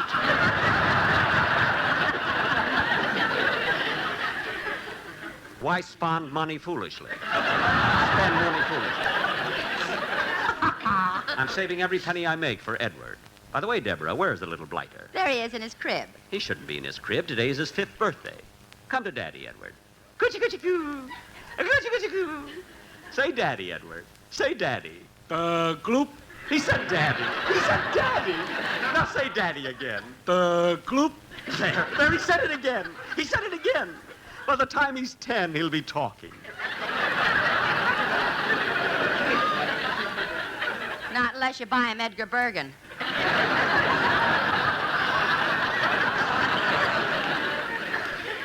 I tried to buy him Edgar Bergen, but CBS beat me to it. Several years later, I was given the title of Lord Bolt. I was proud of the title because it would be inherited by Edward, my son. I said by Edward, my son. They must be playing poker again. Anyway, by now, my son was 14 years old. Deborah and I were proud parents as we watched him count the candles on his birthday cake. Come on, Edward. Count the candles on your cake. Count on your fingers, Edward. It'll be easier. 1, 2, 3, 4, 5. 5. Go ahead, son. 5, 6, 7, 8. Bully. Bully, 10. No, Edward. 9, 10, 11. 9, 10, 11, 12. Now, go on. Keep counting. I can't. That's all the fingers I've got.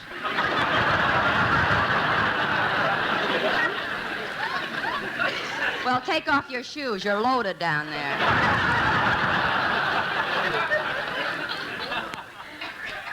He took off his shoes, and toes ran in all directions.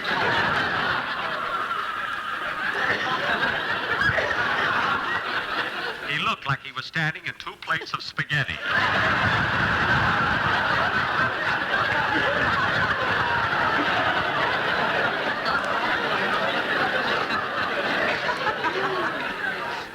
Oh, Deborah, this is Edward's 14th birthday. Don't you think it's time we sent him to school? Well, I'm not sure. Perhaps we should consult his nurse. I'll call her and see what she thinks. Oh, Constance. Constance. Here I am, your lordship. Spencer. What is it, Deborah? We're so rich now. Don't you think we'd get the nurse a white dress instead of the Western Union outfit? Later, Deborah. Now, Constance, I wanted to ask you if you think Edward is ready to start school. Well, I don't know, your lordship. You see, he can't take care of himself. I still have to give him his bath every day. Which reminds me, Constance, is it true that last night when you were giving Edward a bath, you held his head under the water 10 times? Yeah. You make... I for know, 10 Jack, minutes, I that made a was. mistake.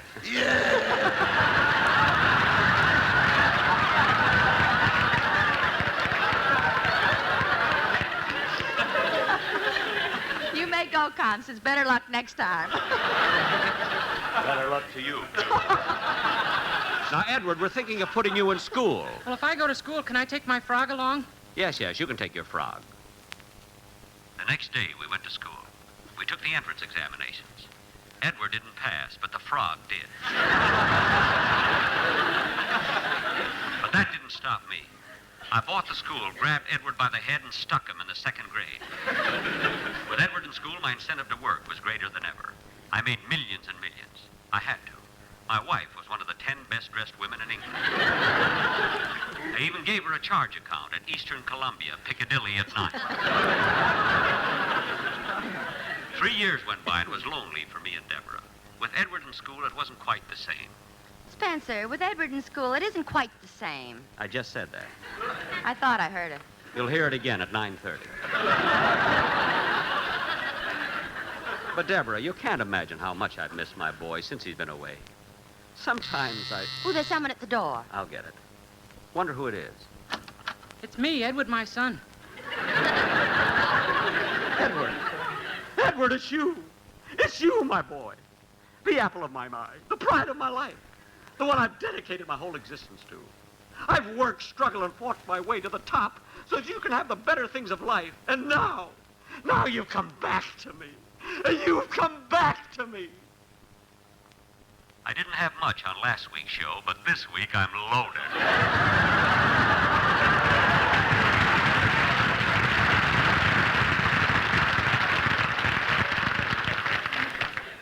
Edward, what are you doing home from school? I had to come home, Mother. I missed you and Gloop. He never did learn how to say daddy. Well, come in, Edward. Make yourself comfortable. Take off your hat and coat. We couldn't ask him to take off his shoes. We were living in a smaller place. But we were happy because with us back again was Edward, my son.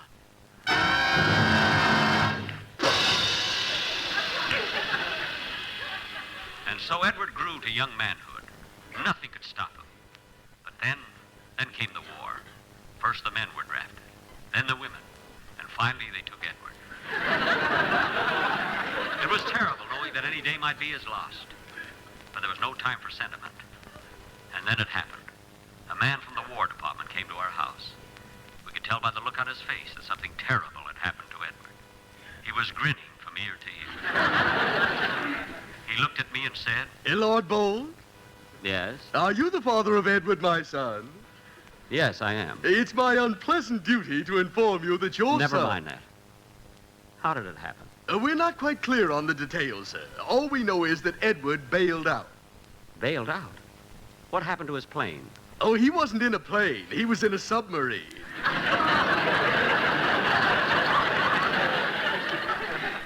I understand. You do? Quite. So my son Edward was drowned. Yes, but we saved the piano player. Good, good. Well, that's my story. I'm an old man now, and all I have left is an old wife and an old piano player. But there's one thing I know.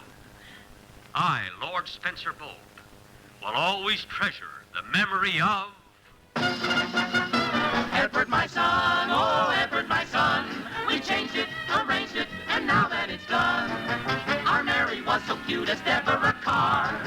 But Spencer Tracy showed up Benny by far. What can you expect from a 4-minute star? Oh, Edward, my son.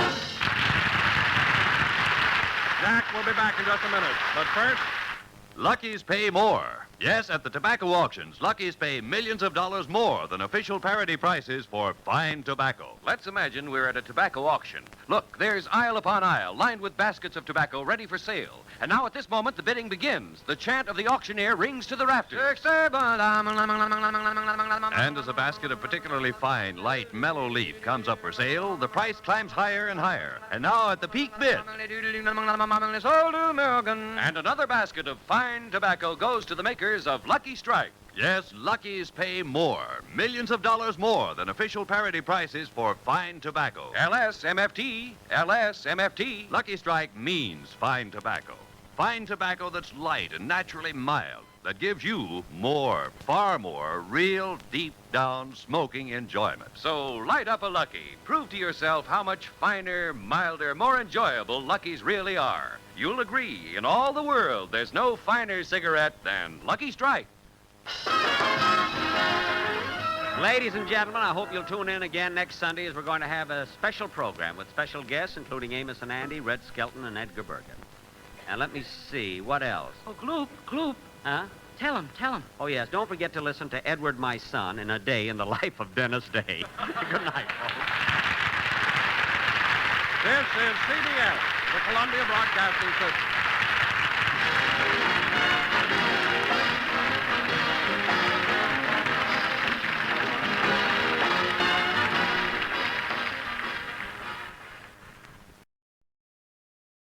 The story of Dr. Kildare.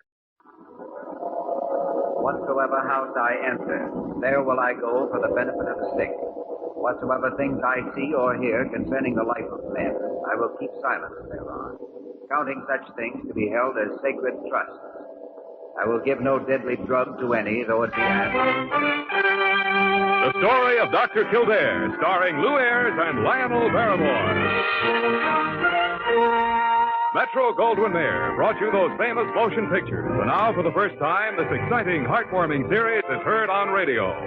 In just a moment, the story of Dr. Kildare.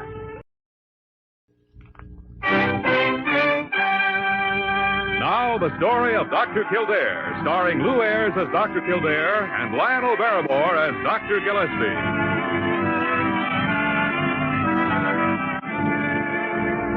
Blair General Hospital, one of the great citadels of American medicine. A clump of gray-white buildings planted deep in the heart of New York, a nerve center of medical progress where great minds and skilled hands wage man's everlasting battle against death and disease. Blair General Hospital, where life begins, where life ends, where life goes on.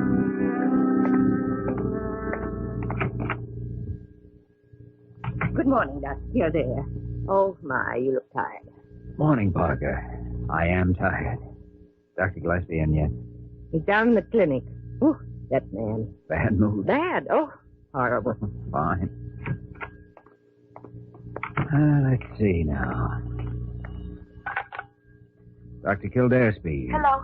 Is this Dr. James Kildare? Yes? Who's this, please? Jimmy, this is Angela. Angela Kester. Angela Kester. Well, I didn't know you were in New York. When'd you get in? Last night, I flew in from Chicago. Jimmy, I must see you right away. It's important. Well, I won't be off duty until Jimmy, tonight. it's an emergency. I've got to see you now. Hey, you do sound worried. What's the trouble? Stephen, my husband. Jimmy, something terrible's going to happen. It's mine. He's sick. Well, who's your doctor, Angela? I haven't any doctor. Not anymore. Oh, please. But, Angela, my work here at the hospital, I can't Please, possibly... Jimmy. 612 East 73rd. Believe me, I'm afraid. I'm terribly afraid. I don't understand, Angela. You're afraid of what? He wants to kill me. I know it. Stephen wants to kill me. Wait a minute, You've Angela. got to believe me. Oh, please, hurry. 612 East 73rd. Is that right? Yes, All right, Angela. I'll be right out. Kildare, what's the big hurry? You're not an intern anymore. Rush call, Dr. Gillespie. Rush call? Where? East 73rd, old friends of mine. Lots of trouble. Well, which is it? Not enough love or not enough money? Might be either. She's afraid her husband's going to kill her. So that's enough to keep a woman's mind off her housework. Dr. Kildare. Well, nosy Parker, why do you keep on busting in here all the time? Oh, Dr. Kildare. Parker, if anyone wants me, I'll be at the home of Mrs. Angela Kester. Oh, all right, Doctor, but just a moment. Parker, I'm in a hurry. But there's a man. He just came into the reception room. He wants to see you. I'm sorry, Parker, He but says his name is Kester, Stephen Kester.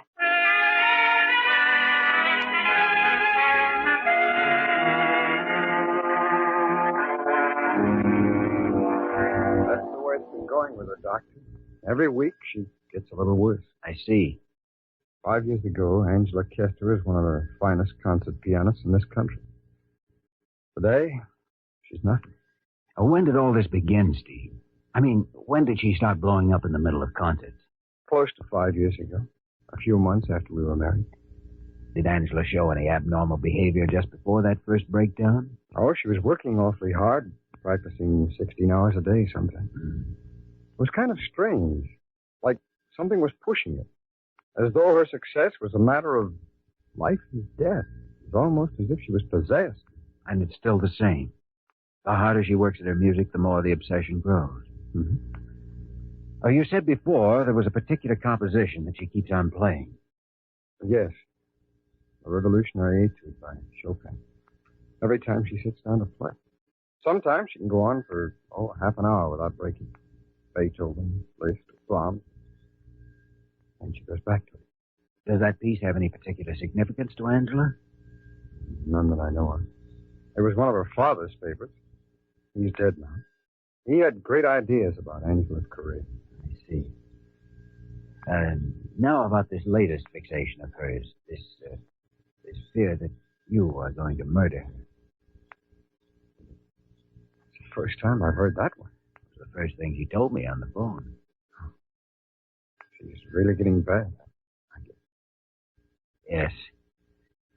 I think I'd better drop out to your place and see Angela for a few minutes. Come on, we'd better hurry.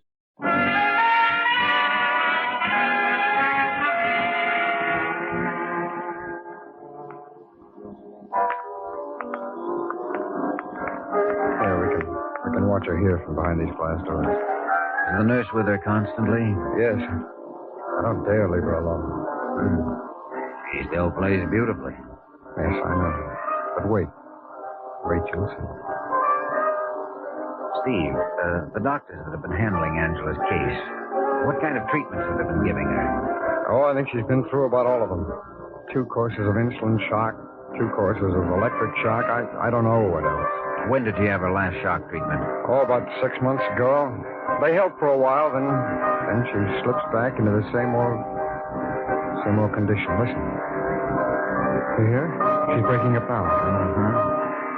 Yes, I see what you mean. It's almost as if something had taken hold of her, pushing her, twisting her body, some strange force.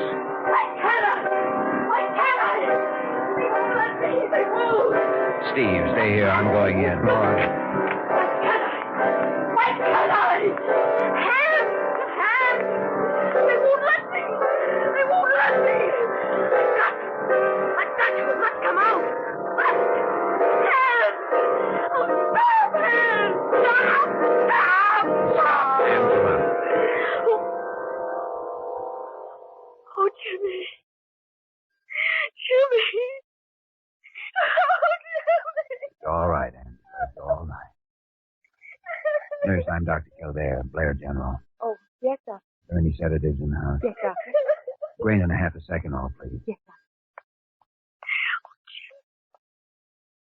Jimmy, what's happening to me? My hand. Can anybody help me? Can anybody help Yes, me? Angela. I'm going to help you. Don't be afraid. Jimmy, my hands. They won't let me. They're trapped. These notes on this paper, they've trapped my hands. My hands. Then we'll set them free, Angela. Now, don't be afraid. I'm going to help you.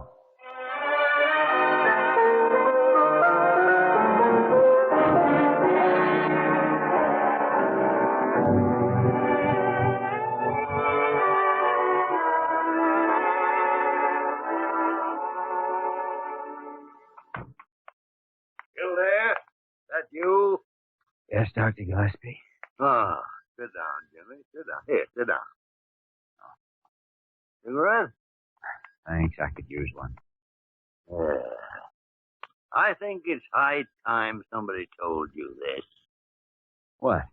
You've been going too hard. Ever since you got back to the hospital from the Army. Oh, now, let's not go over all that again. And yes, we will too. Just because they appointed you a resident physician, that doesn't mean that you have to do all the work. But you know how short-handed we've been, how many patients we have. Yeah, and you go on out and take on more.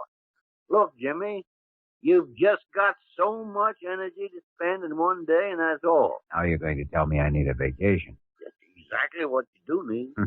Listen, Jimmy, you've been a doctor long enough to know you can't save all the lives in the world. Sorry, Dr. Gillespie, I can't take the time off. Besides, I've got the research work on leukemia to do, and that paper for the medical institute.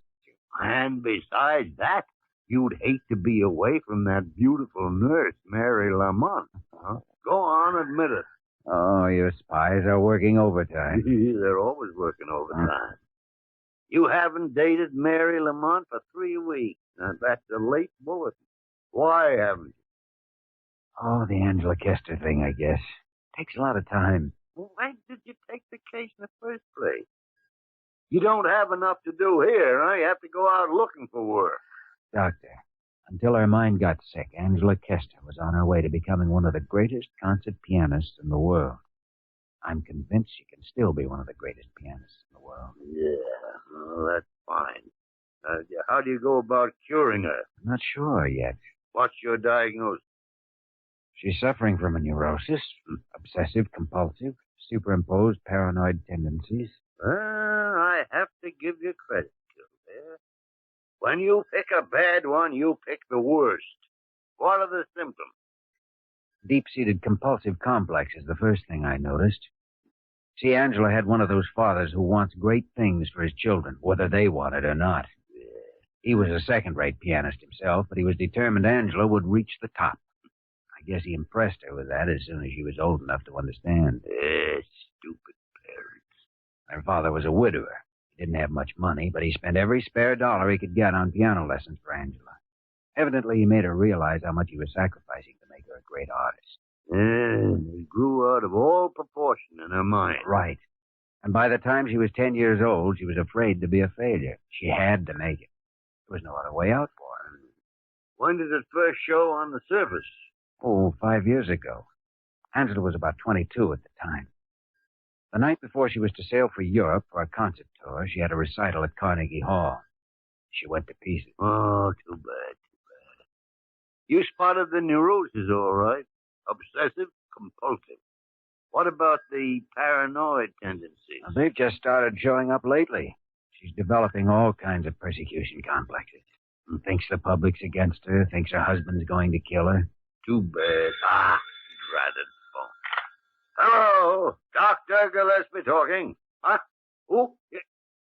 Just a minute. Still there. You. Hello? Yes. When?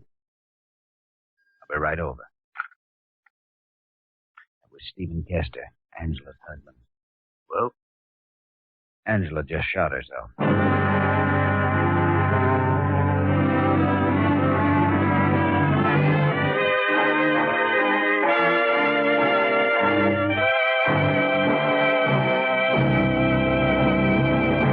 The story of Dr. Kildare will continue in just a moment.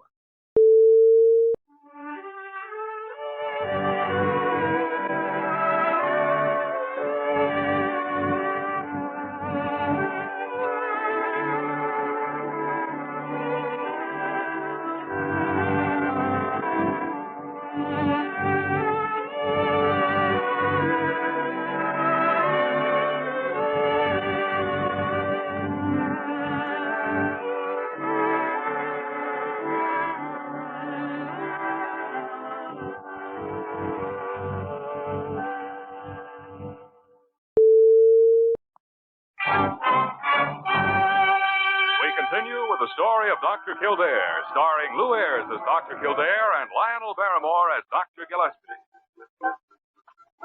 Blair General Hospital, good afternoon. Children's Clinic? Thank you. Blair General Hospital, good afternoon. Who? The New York Times. Well, I'm sorry. Mrs. Kester is still in surgery. No, sir, no report. Blair General Hospital, good afternoon. Dr. Gillespie's office? Thank you.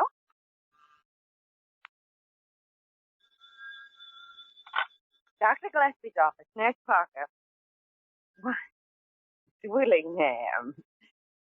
Mr. Willingham.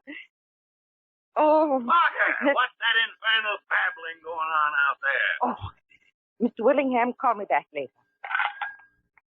I want my medical journal. Where have you hidden it? It's right smack in the middle of your desk. Then why didn't you say so? Always hiding things. Oh, horrible man. By the way, what about those reprints I asked for? The ones on prefrontal lobotomy? They're sending them up from the research library. Well, tell them to hurry. Patient's dying. Doctor, you don't have a patient. Keep your nose out of my business. Now go on. Scat.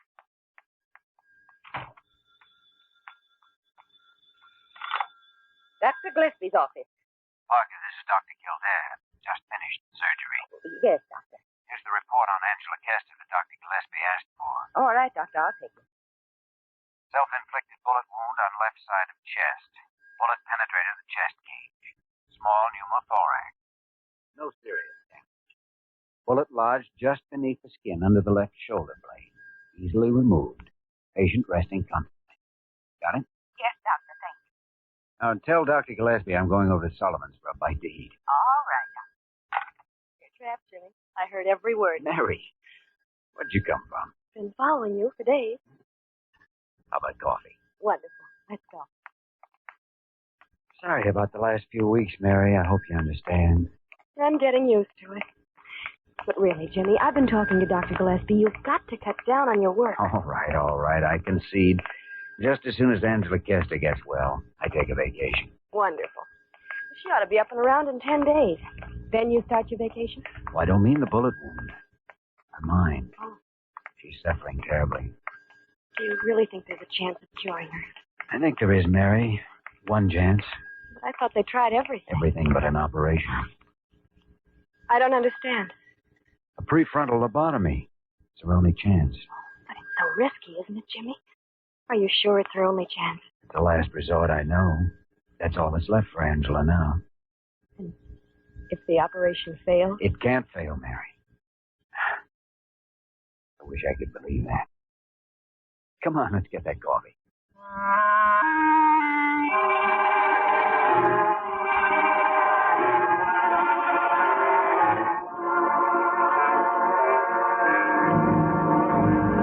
Kildare, you're mad. A prefrontal lobotomy? You're just stark, staring mad. Dr. Gillespie, you've been doing research on prefrontal lobotomies for the past 4 days. Now admit it. You're getting worse than Nosy Parker. So, what's your real opinion? Oh, Jimmy, I don't know. It seems pretty risky to me, trying it on a girl like Angela Kester. Actually, the prefrontal lobotomy has been successful with patients of Angela's type. Sure. I know it has. What are the odds? You've always said a doctor makes his own odds. That's the way I like to hear you talk. Dr. Kildare. Well, Nosy, don't save those precious words for posterity. Spit them out. Oh, Dr. Kildare, Mr. Stephen Kester to see you. Send him in, Parker. Oh, the Kester girl's husband? Yes. Steve, good to see. Good to see you, Jim. How is she? Physically, good shape. A little restless, that's all. Oh, Dr. Gillespie, Stephen Kester. How are you, Doctor? Jimmy, about this operation you mentioned on the phone. Yes, that's why I called you down here, Steve.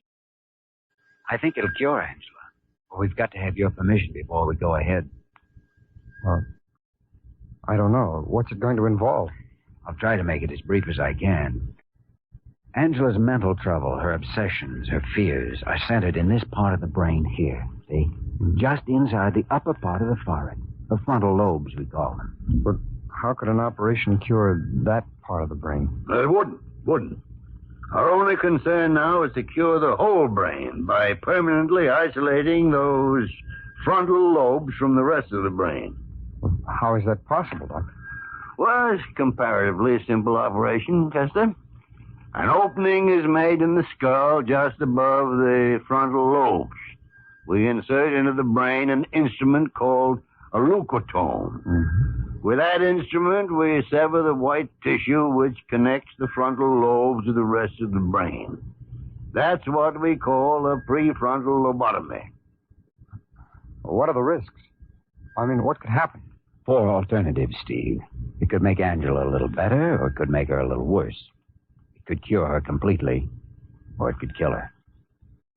Jimmy, what would happen to her if she didn't have the operation? We couldn't try any more shock treatments. She's already had the maximum. Her system wouldn't take it. And without treatment, Kester, more suicide attempts, deterioration until she's hopelessly insane. The operation's a last resort. You'll have to make the decision. You recommend it, Jimmy? I recommend it. Kildare? Jimmy, operate.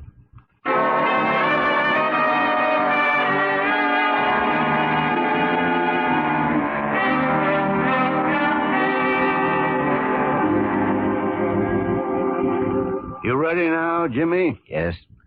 Say a prayer, will you, Doctor? Scared? Yep. So am I. Let's go.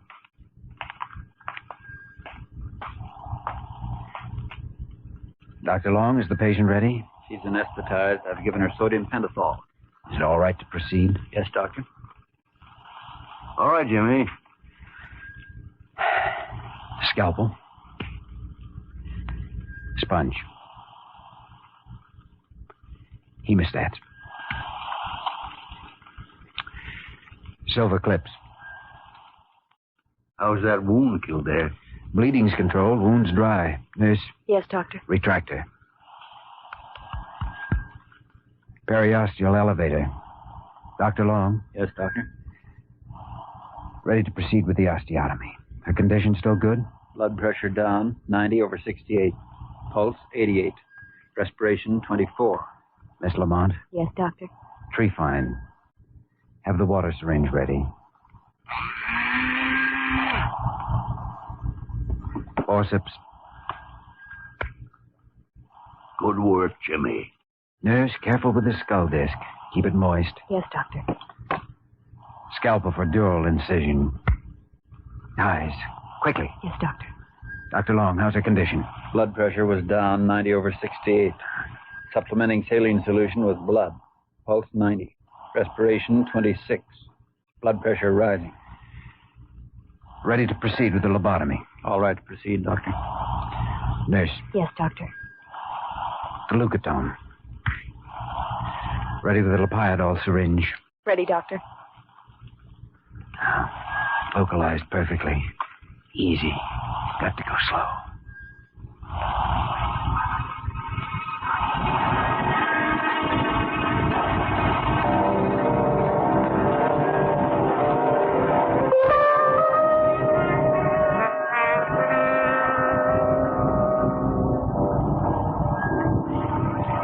Sponge. Yes, doctor. Very little bleeding. Fine work, Jimmy. Fine instrument. Nurse ready to close the wound. Number 60 silk for the dura. Skull disc. Good. Well moistened. Skin sutures. Yes, doctor. Sterile dressings. Everything all right, Dr. Long? Condition's good. Thank you, Doctor. Thank you very much. Good work, Kildare. Jimmy, you've done yourself proud. You better wait and see, Dr. Gillespie. Jimmy, how long will it be before we know? Oh, I estimate about 3 days in Angela's case. Might know definitely by then. You mean if she's cured or if... If she isn't cured, Mary. If she has to live out the rest of her life a hopeless lunatic.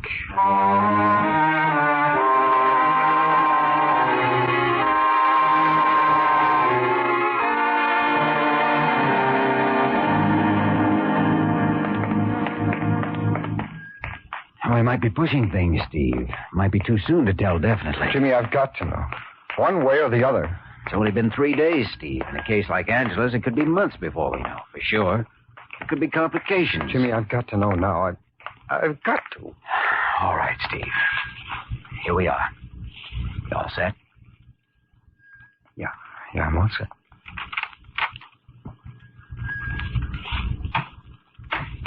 He just woke up. Now go over to the bed, Steve. Let her see you. All right.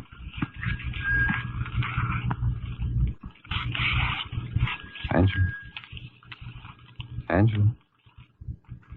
Who is it? Don't touch me. Hmm? Get away. Get away from me. Angela. Don't. Get away. Angela, it's Stephen, your husband. Stephen.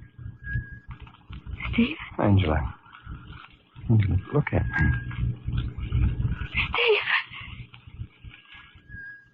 Stephen.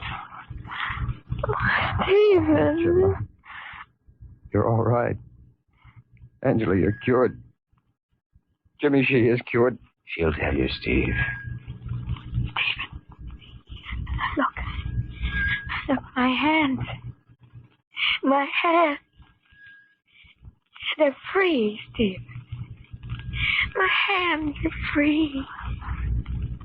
Jimmy? That's right, Steve. Patient cured. Case closed.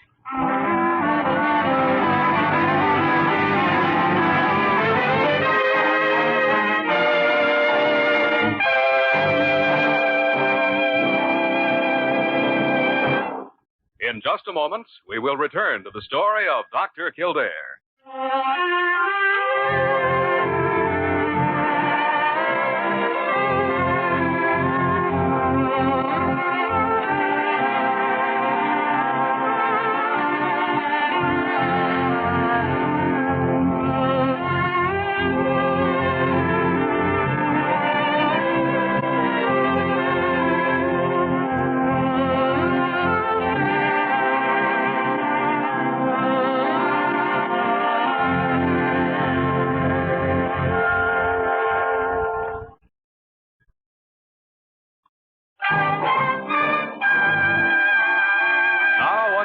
The story of Dr. Kildare, starring Lou Ayres as Dr. Kildare and Lionel Barrymore as Dr. Gillespie. Actually, it was quite soon to have the permanent results of the lobotomy operation. Some cases take a good deal longer. Kildare, this shop talk's boring me. If you'll excuse me, I think I'll go over and heckle Dr. Carew. I think he's trying to impress somebody. It's lucky Angela decided to make this party formal. First time I've ever seen Dr. Gillespie in a tuxedo. Probably the last. Oh, look, Angela's sitting down at the piano.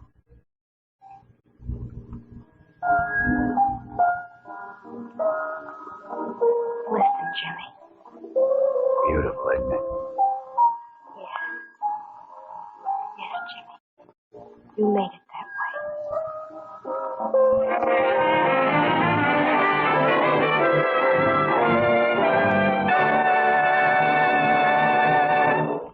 You have just heard the story of Dr. Kildare, starring Lou Ayres and Lionel Barrymore. Dr. Kildare is presented by arrangement with Metro-Goldwyn-Mayer, producers of East Side, West Side, starring Barbara Stanwyck, James Mason, Van Heflin, and Ava Gardner. The program was written by James Edward Moser and directed by William P. Russo. Original music composed and conducted by Walter Schumann.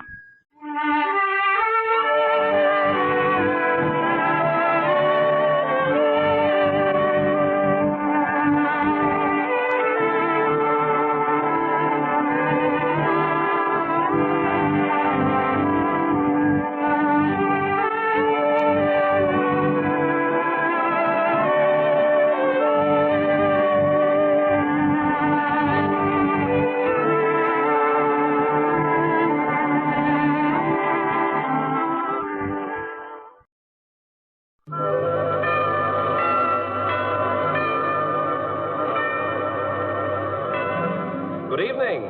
This is Ken Carpenter saying welcome to the world premiere of the new Mr. and Mrs. Ronald Coleman show, The Halls of Ivy, sponsored by the Joseph Schlitz Brewing Company, brewers of Schlitz, the beer that made Milwaukee famous.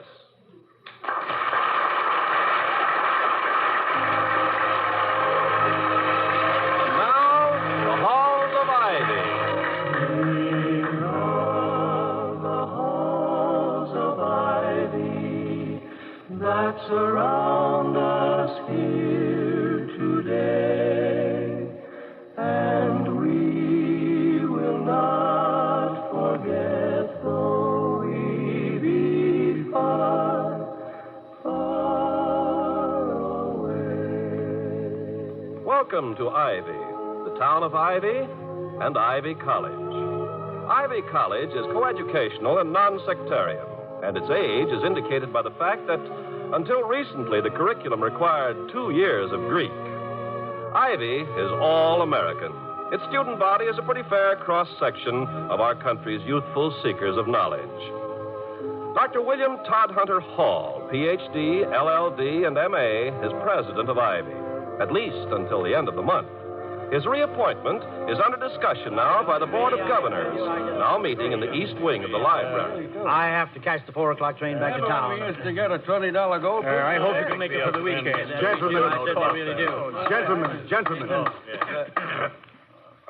Gentlemen, we have one more item of business on our agenda, and an important one. It concerns the reappointment of Dr. Hall as president. Hardly a matter for controversy. He's made it fine, President. It shouldn't take long. Gentlemen. Of course not. It seems to me, as chairman of this board, that Dr. Hall's record is so eminently satisfactory that there can be no serious obstacle in the way of his confirmation. His 6 years of service has... Mr. Wellman? Yes. What about Mrs. Hall? Mrs. Hall is the nicest woman on the campus. Anything else to worry about? She's an inspiration to everybody. Gentlemen. What about Mrs. Hall, Mr. Wellman? Well, I've nothing against the lady personally, but it seems to me that I mean, this is hearsay, of course, and I don't ordinarily pay much attention to student gossip. Will you please get to the point, Mr. Wellman, if there is one? There is one. To put it bluntly, there is some doubt in my mind whether a man whose wife is an ex-actress and a musical comedy actress at that is the right woman. I mean, if he is the right man to be president of a college like Ivy with a conservative tradition. It's the tradition of this college. Gentlemen, please. Mr. Wellman has raised a point which, however seriously it should be taken, does have a bearing on Dr. Hall's reappointment. My personal feeling, for your information, is that Mrs. Hall's charm and sympathy for and with the younger element is a definite advantage to Dr. Hall's work. This is one opinion. You may hold contrary ones. But I should like to confine the discussion to a period of 1/2 hour. At that time, we will vote for or against reappointment. Mr. Merriweather? Mr. Chairman, I'm not an Ivy alumnus. I just happen to be a filthy, rich, old man who's dropped some fairly large sums of money on your campus. Wait a minute, Merriweather. The dignity of this college... Dignity, my foot. Gentlemen. If you please, gentlemen. Order, please. May I remind you that appointing a president of this college is a serious matter, and any pertinent discussion should also be serious. The question of Dr. Hall's fitness and the character of his family...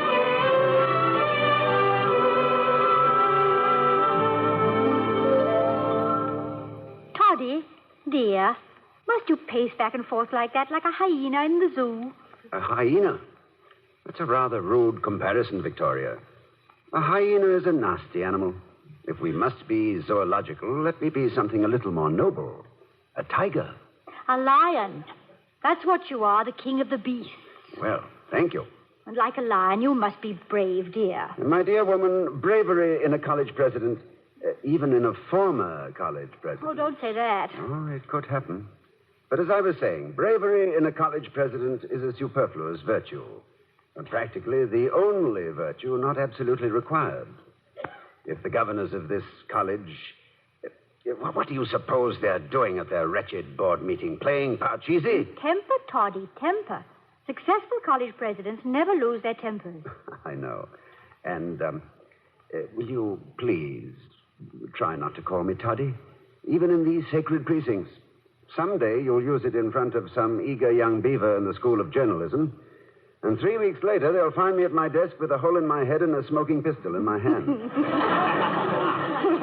I'll try, dear. I know what the cheerleaders would do with it, too. Tell me, how do they notify you that you are to be booked for another term? Booked is hardly the word, Victoria. I am not a juggling act. Well, we all have our professional phrases, dear. Sometimes... Well, here it is. Te morituris salutami. What does that mean? It means, here's mud in your eye from we who are about to be reappointed or not. Latin. Well, let's get it over with. I'll let them in. You be busily reading your fan mail or something. Hello, Mrs. Hall. Gee, I'm glad you're home. Can you give me a few minutes? Well, frankly, Pushy, it is rather an awkward time.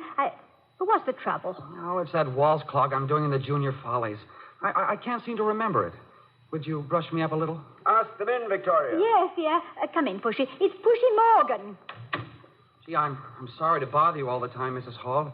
But the way you explain things are clear as crystal. And when I get up at rehearsal, Oh, hello, Dr. Hall. Hello, Morgan. Did you bring a message from the Board of Governors? No, sir, I don't. No, I've been trying to teach him a dance for the Junior Follies, William. A waltz clog. He wants to brush up a bit. Really? Now? Yes, sir. Well, pull that rug aside, Pushy, while I put a record on. What were we using? The Sidewalks of New York, remember? Am I in the way? Certainly not, dear. Just stand over there by the piano. Pushy has an unfortunate habit of flinging his feet sideways. It makes for a very loose line in the chorus. Now, watch. See? Don't toss yourself about too much. Contain yourself. Economical movement. Move the shoulders as little as possible.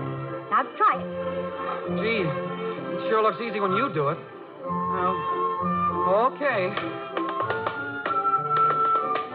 No. Hold it, Pushy. Stop the music, will you please, William? Gladly. May I say, Morgan, I don't think you do too badly. Well, thank you, sir. Oh, I know I'm no Fred Astaire, but Mrs. Hall is a wonderful teacher.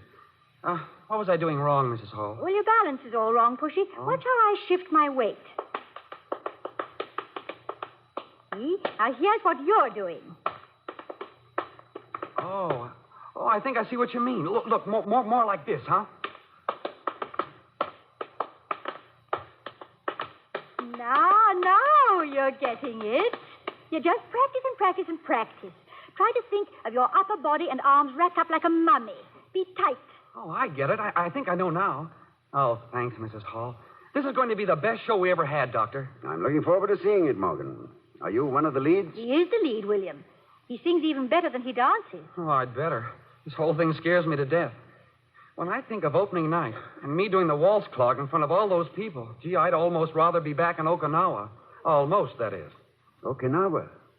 Were you... Yes, he was, dear. Now, you keep practicing, Pushy, and we'll get to work on that third act scene right after tomorrow. Okay. And thanks a lot, Mrs. Hall. With you helping us, this thing is really in the bag. Bye, Doctor. A good day, Morgan. Remember, wrapped up like a mummy. I'm sorry I interrupted your question, Toddy, but Pushy doesn't talk much about his war experience. He has the Medal of Honor, Purple Heart, Silver Star, and a few other things, you know. No, I didn't know. I'm glad to hear about it.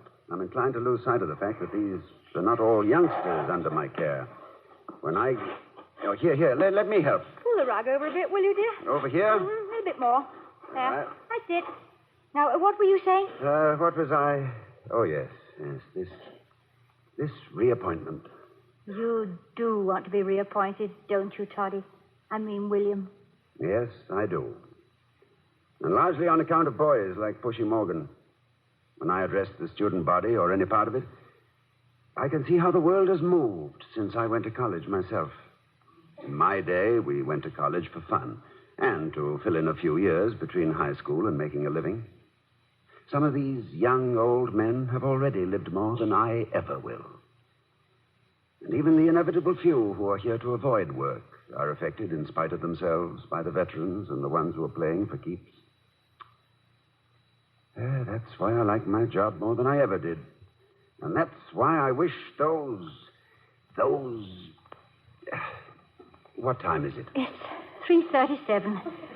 How did you say you'll be notified? I've only been reappointed once, you know, so the procedure is not exactly traditional. On that occasion, I was notified in person by two members of the board. Merriweather, whom I like and admire, and Mr. Wellman, who is, in my considered opinion, A stinker. Is there any doubt in your mind that you will be reappointed? I'd be an idiot to take it for granted. Reappointment means a salary increase. Oh, Toddy, how wonderful. Yes, and a salary increase naturally brings out the watchdog instincts of the conservative members. You mean that some of them would actually fire their president just to save a few miserable dollars? Vicky, I love you very deeply, but you are shamefully ignorant of some of life's basic facts. I know, dear, but... The Board of Governors is made up largely of wealthy men, retired industrialists, philanthropists. Dissimilar as they are, they have one trait in common. None of them sees anything miserable about a dollar. Furthermore... Telephone, dear. Toddy, aren't you going to answer it? Let it ring. But, darling, the governors... The governors are hard to take. Let me play hard to get.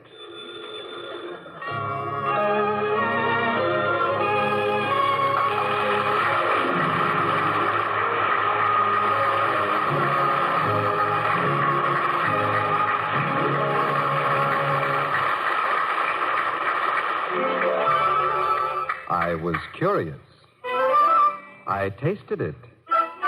Now I know why Schlitz is the beer that made Milwaukee famous. In just a moment, we'll return to the Halls of Ivy, starring Mr. and Mrs. Ronald Coleman. There's just time now for you to hear how one man learned something very interesting. Here are his own words. Well, my story is about a neighbor who isn't a neighbor, and a front porch that's really a penthouse, and how I first came to taste Schlitz beer. You see, every night I sit out on my terrace and watch the stars blink, just like I used to from my front porch back home. But it isn't the same because although my next-door neighbor sits on his terrace just 3 feet in a flower box away, we never speak.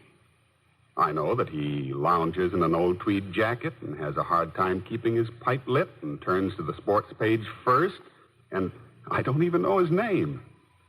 Yet I owe him a great deal of pleasure. You see, every night I used to watch him come out with a huge sandwich and a bottle of beer. And every time he sipped that beer, there was always the same expression on his face. Complete satisfaction. So I made a point of looking at the label every time, and it was always Schlitz. Well, I couldn't help wondering what there was about a beer to make a man look so pleased every time he tasted it. I bought some Schlitz, and I found out all right. Now we sit there just 3 feet away, both with our bottles of Schlitz, both with that same pleased look on our faces. No wonder they call Schlitz the beer that made Milwaukee famous.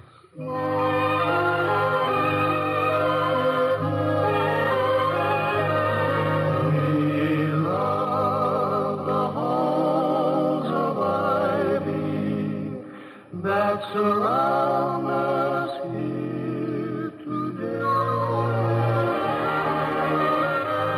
As we rejoin the Halls of Ivy, pardon me, the phone's ringing. There's the telephone again, William. That's the third call. I think you've taught them a lesson. Oh, very well. Dr. Hall's residence? Oh, yes. Yes. Bad news, you say? Well, frankly, I rather expected it. Well, thank you for calling. Yes, as soon as I can. Goodbye. I'm sorry, dear. Well, it can't be helped. I suppose I was lucky to get the one I really wanted. The one... What do you mean? What did they say? Well, they said they just got the copy of Wiener's book on cybernetics I ordered. 2 of the others I wanted are out of print. The Board of Governors said that? No. The campus bookshop. Remind me to pick... Oh. You thought... Yes. I thought they'd let you go. You know, it wouldn't be so terrible, would it? You could take a nice, long vacation. Could you use another adjective? Well, such as brief or enjoyable or the usual well-earned? Oh, you wouldn't be out of work very long, darling. You're a good college president. You're the best college president I know. Thank you. But I'm afraid your limited experience... Was that the phone? Was what the phone, dear? I thought I heard the phone. What time is it? It's 4 minutes to 4. Get your coat and let's go for a walk. But Toddy, William, what if the Board of Governors, if they should call while we're out? Let them find me. One of the janitors on Fraternity Row has a bloodhound. They can track me down. We can't do it, William. We can't meet rudeness with rudeness. No. You're right, as usual. My father used to say that the real test of manners was being able to meet bad ones with good ones. But what the devil do they find to discuss all the afternoon? I'll bet Wellman has something to do with this. Mr. Wellman, the stinker. Mr. Wellman, the revolving stinker. He's a stinker any way you look at it. Exactly. What does the fragrant Mr. Wellman do for a living? Well, my personal opinion is that he waylays little children on their way to the candy store and steals their pennies. But according to various other sources of information, he is a soup magnate. Soup? Soup. I suspect that his grandmother was a witch and invented a broth which became a family recipe. I'm afraid to eat any. I might turn into a frog. And I can't swim. Don't be bitter, dear. After all, you don't have to have this job. No, we could hitchhike out to California and pick fruit. The harvest. Do ladders make you nervous? No, not a bit. Do you remember Lulu's mad moment? Oh, no, of course you don't, dear. It just played for 3 nights in Golders Green, I think. But I was Lulu, and I spent most of the second act on a ladder singing interminable choruses of "Ooh, old Art and Helping Hand." Sounds like a resounding success. It was a dismal mistake. The critics, however... Well, it's about time. Now, shall I accept the reappointment, or shall we pick apricot? Oh, just play hard to get for 10 or 15 seconds, dear, and then give in gracefully. And Dr. Hall's residence? Yes? Oh. Well, that's quite all right. Not at all. Goodbye. Wrong number.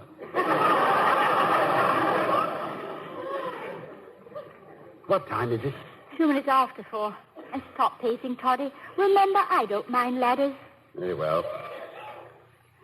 Lulu. May I call you Lulu? It would be a little presumptuous. You never saw me as Lulu, which you may count among your blessings. I saw you as Mary and Give Them Tears in London. That's all any man could ask. Give them tears. Oh, I'd love to play it again. It was a lovely play, wasn't it, darling? If you do it again, I'd like to play the vicar. I could do it, you know. I saw it 27 times. And you bought your own tickets on a professor's salary. My sabbatical year turned out to be a theatrical 5 months. You were very kind to the visiting American, Vicky. The visiting American was very refreshing, Toddy. There was fun. Teaching her how many shillings in a pound, how to eat fish and chips, the Lambeth Walk. Had you noticed me in the audience? Ever? I mean, before... Oh, my dear. I saw you every time after the first one. And then, the night my maid told me there was a gentleman. Miss, there's a Mr. Hall wants to see you. A Yank by the looks of him. What does he want, Penny? I don't know, he didn't say, but he's a pleasant-spoken man and nice-looking. None of the ordinary runner-back stagers. Oh, I see him. Yes, miss.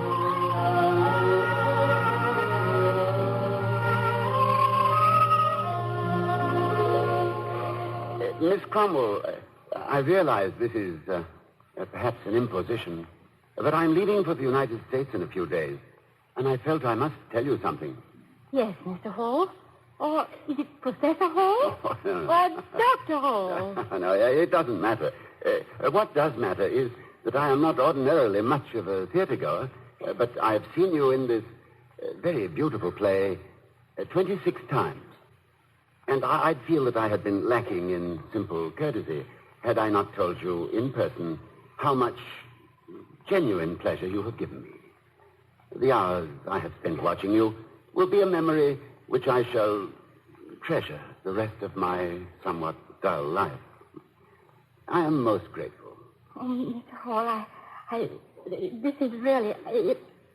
Penny, go away. Oh, yes, miss. Please sit down, Mr. Hall. Thank you, but, well, I've been told this is a rather inconvenient time to visit backstage. My ignorance of theatrical procedure... Your ignorance of the rules, Mr. Hall, is rather refreshing. And you don't want an autographed photo or an endorsement of some brand of petrol or to discuss a tentative new motion picture over a late supper. No, none of these things. No, I merely wish to say thank you. I might also say that dressing room views of one's favorite actress are popularly supposed to be disillusioning. I'm always glad to help kick a superstition in the head. Oh, well, I'm glad I'm your favorite actress, Mr. Hall. You're becoming my favorite audience. Tell me, why did you wait so long to come and tell me all these nice things? Well, frankly, I hadn't the courage. Until tonight. And the thought of going home without hearing you speak to me in person was simply intolerable. So, thank you once more. Don't go, Mr. Hall. Sit down again. I want to talk to you some more. Why, anyone who thinks as highly of me as you do and says so beautifully is to me a very stimulating conversationalist.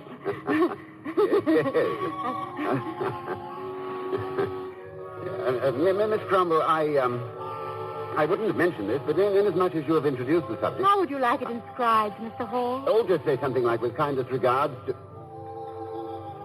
Well, how did you know what I meant? I think because I wanted you to want a picture of me. Oh, good heavens, I'm sorry. I've overstayed. What was that? Curtain time? Overture? Darling, it's the doorbell. What? I didn't... Toddy, darling, it's the doorbell. Answer the doorbell. Oh, the doorbell. Yes. William, you were wool gathering. Yes, I guess I was. And doesn't wool make a lovely comforter? What on earth are you talking about? No, it doesn't matter, darling. No, excuse me. I'll see who's at the door. Good evening, Dr. Hall. Mr. Merriweather. Mr. Wellman. How do you do, Dr. Hall? We were just debating about taking a walk. Another 10 minutes, and we'd probably have been gone. Victoria, I think you know Mr. Merriweather. Yes, indeed, I do. Good afternoon, Mr. Merriweather. Mrs. Hall, I'm glad to see you. In fact, I'm all... Excuse me, Mr. Merriweather, but I'm afraid Mrs. Hall hasn't met Mr. Wellman. Victoria, may I introduce Mr. Clarence Wellman? How do you do, Mr. Wellman? Mrs. Hall, we haven't met before, formally. But I remember you from 1934, I think. In England, Golders Green, in Lulu's Mad Moment. Was that the one where I played the witch brewing a wicked broth which turned men into frogs? No, dear, no. Lulu's Mad Moment was where you spent most of the second act on a ladder, remember? That was it, the ladder. I'll have to admit, Mrs. Hall, that you were interesting. But that play, how long did it run? Run, Mr. Wellman, is much too vigorous a word. It tottered for 3 days and fell down dead. Did you have the fortune, good or bad, to see Lulu's Mad Moment, Mr. Merriweather? No, I didn't, Mrs. Hall. But I saw Give Them Tears 5 times in New York. Gad, ma'am, if I'd been a couple of 100 years younger and hadn't had a wife who understood me, you'd have found me at the stage door every night with a bunch of emeralds in my hot little hand. I don't like to intrude on your memoirs, gentlemen, but could I serve you any refreshments? You mean tea, Dr. Hall? No, Mr. Wellman, I didn't mean tea. Although tea is available if you care for it this late in the afternoon. Personally, I'm a temperance man, Doctor. I am seldom seen reeling across the campus myself, Mr. Wellman.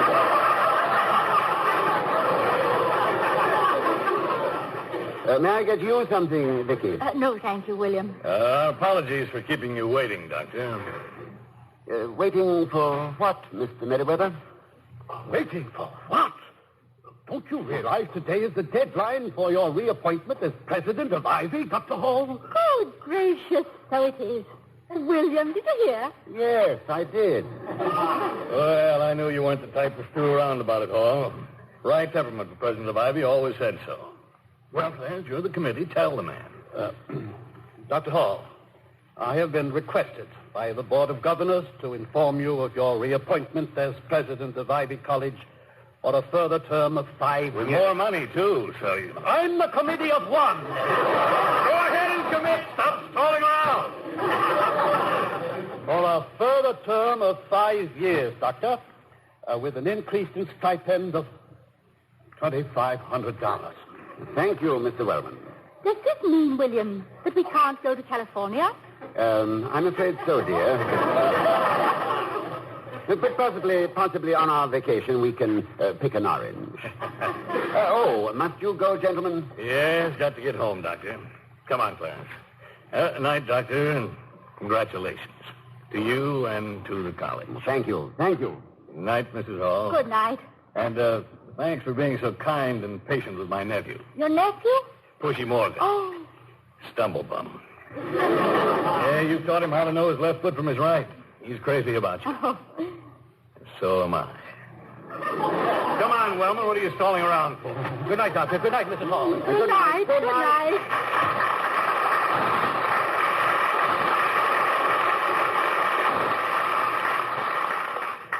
Congratulations, Doctor.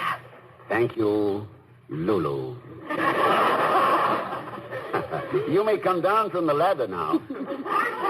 Oh, what an afternoon. I promise you I won't go through that again. Won't you, Toddy? 5 years isn't so long. Next time I'll be ready for them. I'll be equipped to laugh at them, if you'll help me. Well, of course, dear. Look, Vicky, teach me that waltz clog. I think I might have a flair for that sort of thing. Now watch, isn't it this the way? No. Look, Toddy, like this.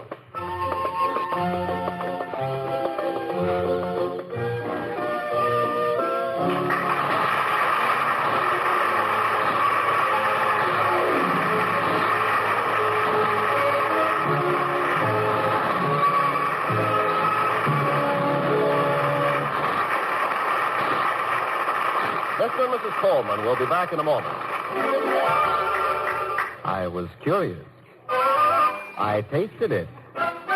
Now I know why Schlitz is the beer that made Milwaukee famous. And here again are Mr. and Mrs. Ronald Coleman. Thank you. Good night, everyone.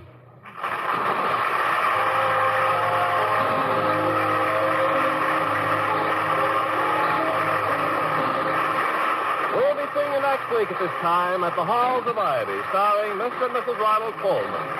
The other players were Herbert Rawlinson, Herbert Butterfield, Willard Waterman, Gloria Gordon, and Lee Millar. The Halls of Ivy was created by Don Quinn, directed by Nat Wolf, and presented by the Joseph Schlitz Brewing Company of Milwaukee, Wisconsin. Ken Carpenter speaking.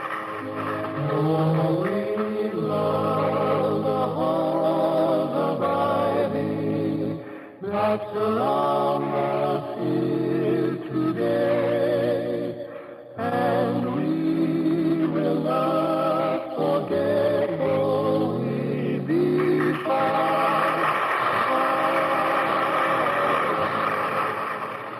Next, hear We the People over most of these same NBC stations.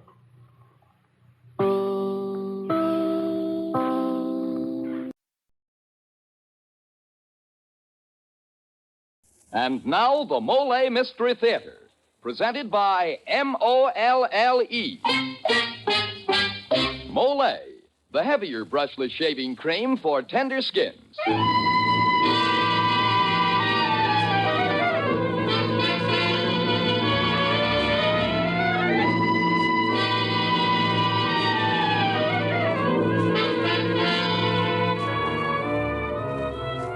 Good evening.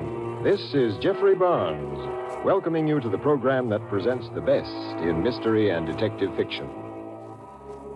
Tonight's story is a modern, hard-boiled adventure written by Ray Bradbury and entitled Killer, Come Back to Me.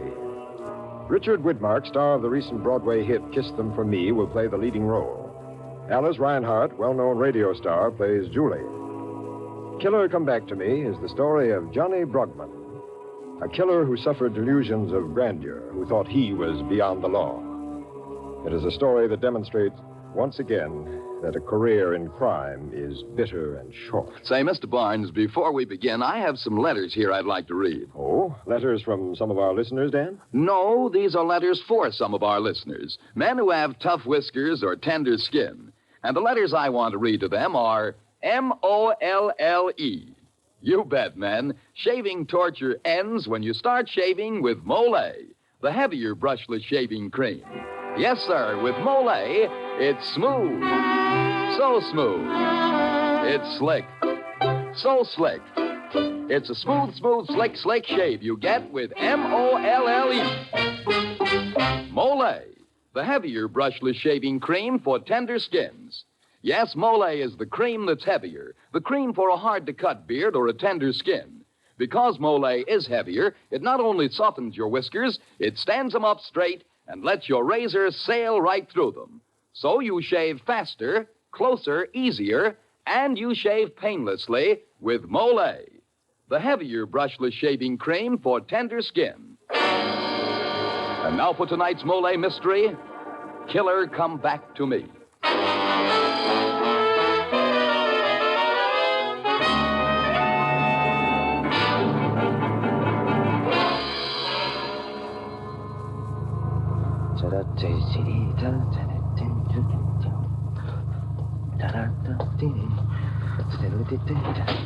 Got a match, kid? Huh? Oh, I don't know. Here. Now beat it. Thanks. Keep your motor running, that's it. What? You nervous? What are you talking about? Who are you? Scram, sister. The first bank's always the hardest, kid. I've been watching you case that one across the street. Good luck, babyface.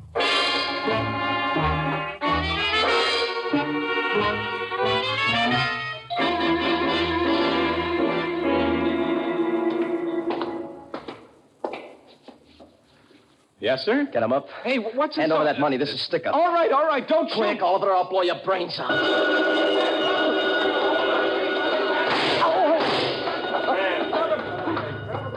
Get in the car, kid, quick. Hey, what the... Get in. Get out. Get out, or I'll blast. Easy with that rod and hang on. I'm driving, see, kid? Wherever you want to go, I'm driving.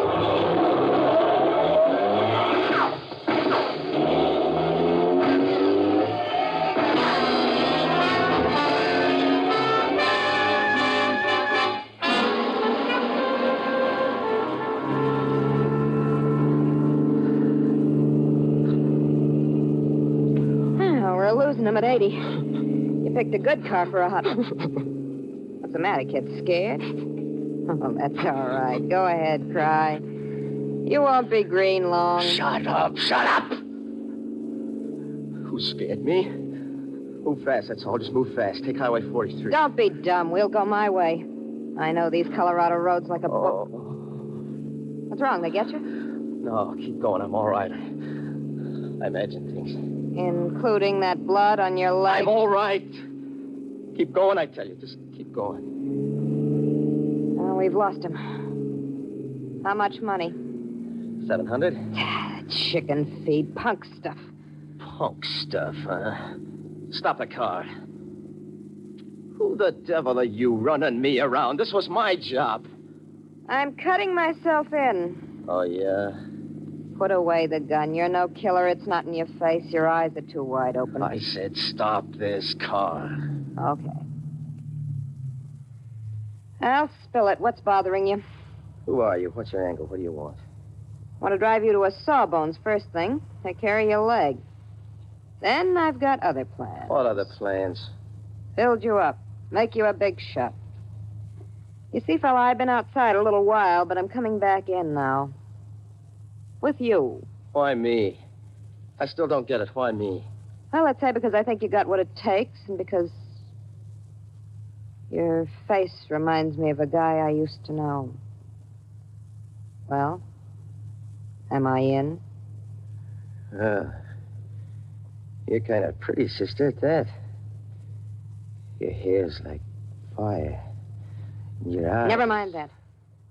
Am I in? You're darn well in. Come here, give me a little kiss. Don't do that. What? What's the matter? I'm the one who says when on that, too. Remember, from now on, I'm giving all the orders.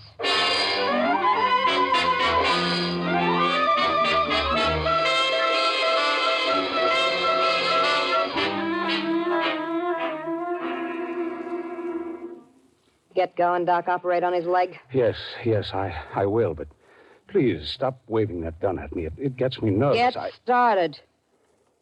Hey, what are you doing with that needle? Giving him an anesthetic.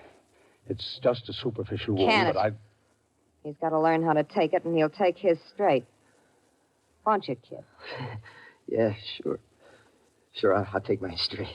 But to get at that bullet, You heard him, Doc. One more yap out of you, and... Yes. All right. Here goes, then. Steady, son. What's your name, pal? Johnny? Mine's Julie. Hello, Julie. Want me to kiss you, Johnny? Yeah, I'd like that a double a lot.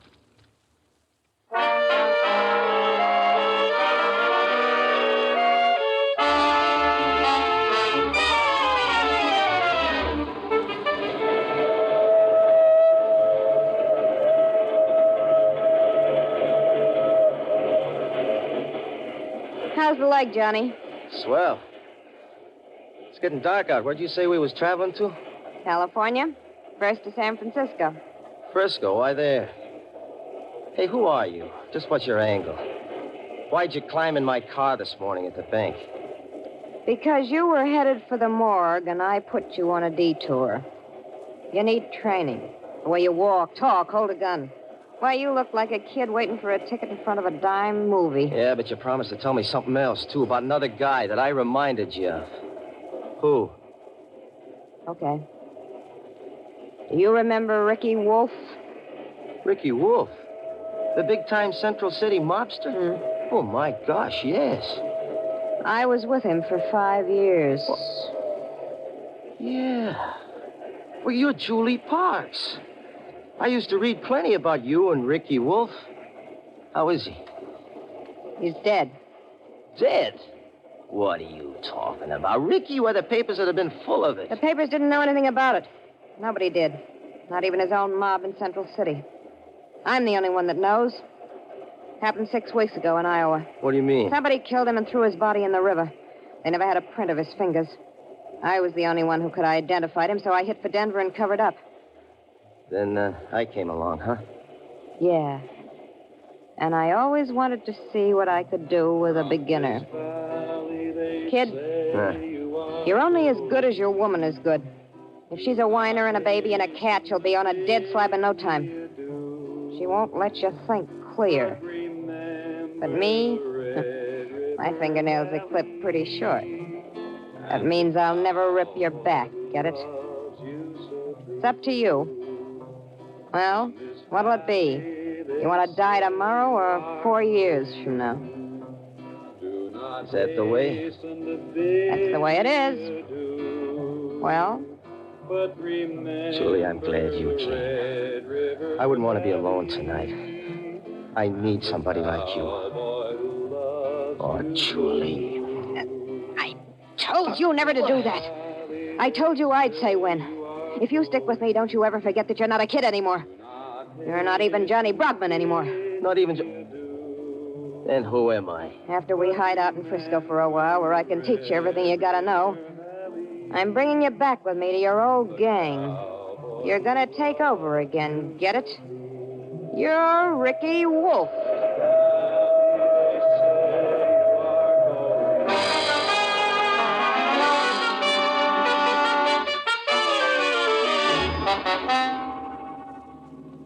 Okay, you guys, reach. This is a stick-up. Oh, lousy Johnny. That's not the way Ricky'd do it. Talk faster. Now try it again. All right, wait a minute. Okay, you guys, reach. Bark it out. Bark it out. Okay, you guys, reach. This is a stick-up. Okay, Johnny, you're doing all right.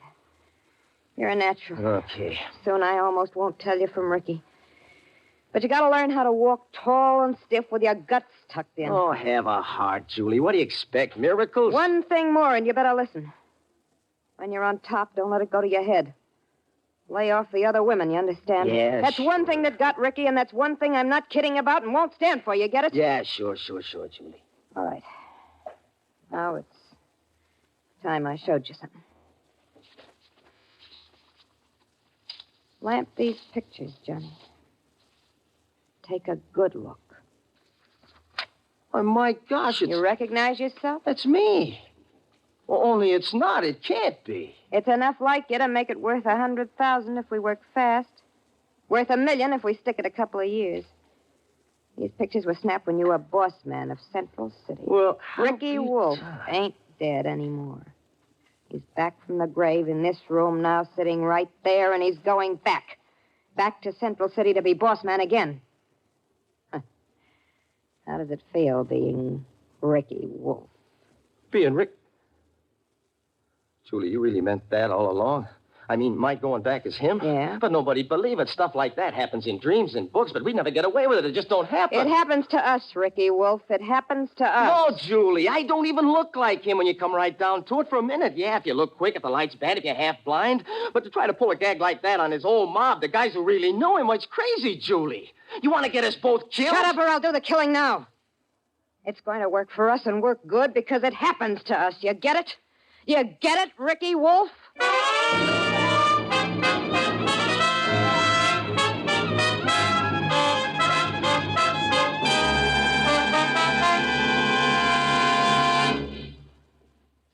As the curtain falls on Act One of tonight's play, Johnny Brugman finds that being made over into a real tough guy is not as easy as it looks, eh, Dan? Well, that's right, Mr. Barnes, but you know, it's easy enough to soften up a toughie. How so, Dan? Well, for instance, when Tough Whiskers have a man writhing and groaning over his daily shave, all he needs is Mole, the heavier brushless shaving cream.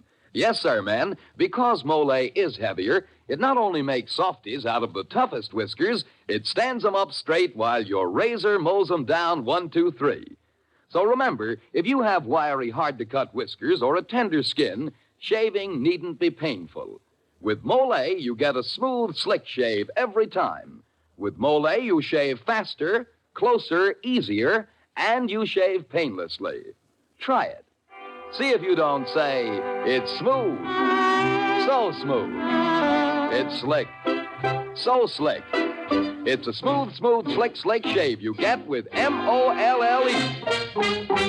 Mole, the heavier brushless shaving cream for tender skins.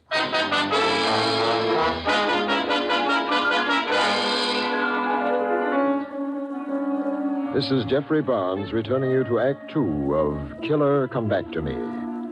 Julie Parks, former sweetheart of a dead gangster named Ricky Wolf, has found in youthful Johnny Brugman a double for Ricky.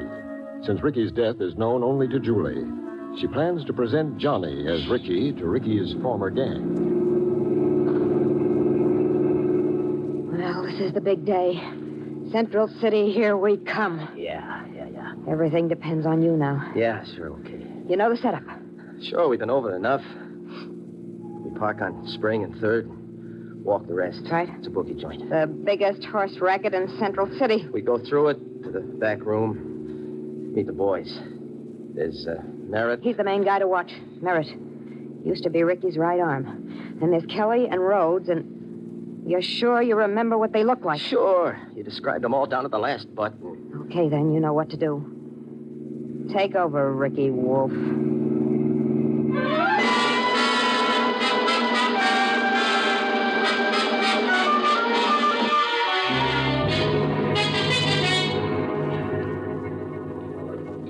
Belmont, third race, lovely lady, first, 1040. Keep going. Straight ahead. The back room. Back room, huh? Keep going. I think some of the guys have spotted you, but don't stop. Well, Up goes back, Rick. Don't stop. Don't talk. Here's the door. This is it, Johnny. This is it. This is the real test inside. Open the door and take over. Well, when the guy kept pestering me, I said, put 10 on the nose. Hello, boys. Huh? Say, look. It's Ricky. Ricky, well, Ricky Wolf. Well, what do you know? Hi, Kelly. But, Where you been all this time? Yeah, where you been? Hiding out in Iowa, Rhodes. I'm hot, remember? Yeah, but... Well, when you didn't come back... You've kind of changed a little, Ricky. What's up, boys? Hey, Merritt, look. Look who's back. Hello, Merritt. Hello. Who are you? Don't be silly, Merritt. Ain't you glad to see him? It's Ricky. Yeah? Since when? That's not Ricky Wolf. What's eating you? You crazy? That's not Ricky. Why, you dope. Hey, wait a minute. That's right. Merritt's right. Take a good look at him. That ain't Ricky at all. What are you trying to pull, wise guy? You and the redhead. No, you're right. I'm not Ricky Wolf. Johnny. I'm not him at all. I don't have to be. You hear that, all of you? I'm me. I'm myself. Johnny. And you, Merritt. You don't count for a hill of beans. I'm taking over. Oh, yeah? Drop it. You're covered, Merritt. Drop it or I'll drill you. Why, you... Ricky! Shut up! Who's Ricky? Look, you can't... I said shut up! The name's Johnny Broadman. You hear that, fellas? And I'm taking over. Okay. Kelly. Yeah? You know what to do. Get moving with this body. Sure, boss. You, Rhodes. Yeah? Help him. Get your car around the alley on a double. Well, what you waiting for? Sure, boss. Right away. Hey, Sammy, catch this rod. Get rid of it. Yeah, sure. Now, any of you want to pull out now. Any of you don't like me, say so. Oh, no, Johnny, you're okay. Okay, Julie, we're in. Everything's okay, Ricky. Sorry, I didn't mean to call you Ricky. Okay. If it makes you feel better, call me Ricky. Well, sure, boss. Sure. You know, I like that. What? What you just said, those last few words. I like it. You understand? Sure. Sure, boss. Sure.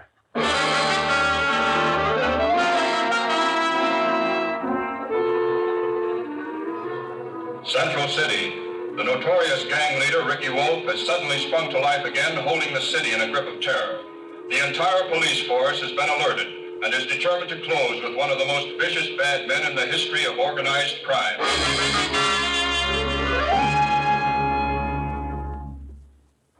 Well, babe, how do you like us now, huh? We're sitting right on top of the world. What's the matter, Julie? What's wrong? Look at this millionaire dump we've moved in on. We hit the jackpot, ain't we? Maybe. What do you mean, maybe? From now on, you don't get me to go along on any more of your jobs, boss man. What? No Julie at the wheel. Why not? You got to. You're still my good luck piece. You remember what I once warned you when you were still a punk? About chasing other women? Well, who is? You're throwing a big party here tonight. Sure. So? So you're not going to invite Big Nick Vanning. Are you kidding? I gotta meet him. He's the biggest, the boys tell me. Why, I hear he's my... he used to be Ricky's sponsor, sort of. And a double-crosser with crazy ideas. I know what's up his sleeve. Lay off him. He's poisoned, do you hear? You won't listen to me anymore, you swelled it. I warned you. Julie, what's gotten into you lately? Why'd you throw out those flowers I gave you this morning? Because I don't want flowers. And I don't want Big Nick around here. Go lay a fried egg, sister. Who's taking orders from who?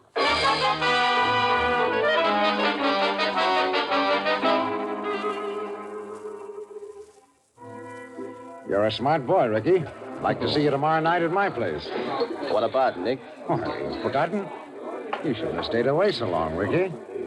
We've been planning this thing for 2 months. The biggest job ever pulled. You were in on it. Remember, Ricky? Keep talking. A job too big for any one mob. So I got some smart boys in on it from Chicago, New York. 25 of them. For the fanciest day's haul anyone ever heard of. Now, you're heading it, kid. You and your boys. It's a fortune for all of us. $10 million. Remember, Ricky? 10 million. Yeah, sure. I remember. Keep talking. Gold bullion. Coming in on a freighter from Japan. Government stuff. Hey, wait a minute. Government stuff. We gonna tangle with them? Come over tomorrow night. Get all the dope. And then, if you don't want to... I'd like to... Oh, pardon me. Oh, that's all right, Fanny. Well, Ricky, since you come back again, I suppose you'll be taken up with my secretary once more, huh? She'll be there tomorrow, too, by the way. You remember little Franny? You two are beginning to be great friends. Well, say hello. Ricky and I have already met again, Nick. A lot. Yeah, that's right, Nick. Well, say, Ricky, you don't let any grass grow, do you? Come over tomorrow, Ricky, won't you? I'd like to see you. Okay. If you say so, I'll be there.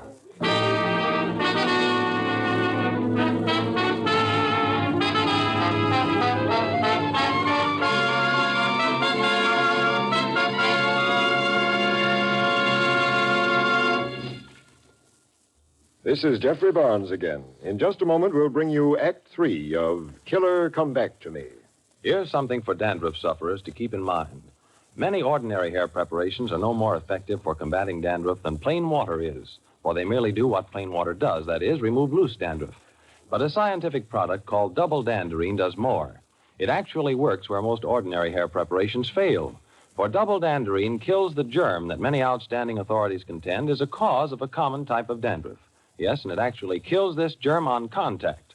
Even in the most stubborn cases, double danderine has given remarkable results. Now, the amazing effectiveness of double danderine is due to a special ingredient called Alzan, an active antiseptic so highly efficient that many hospitals use it.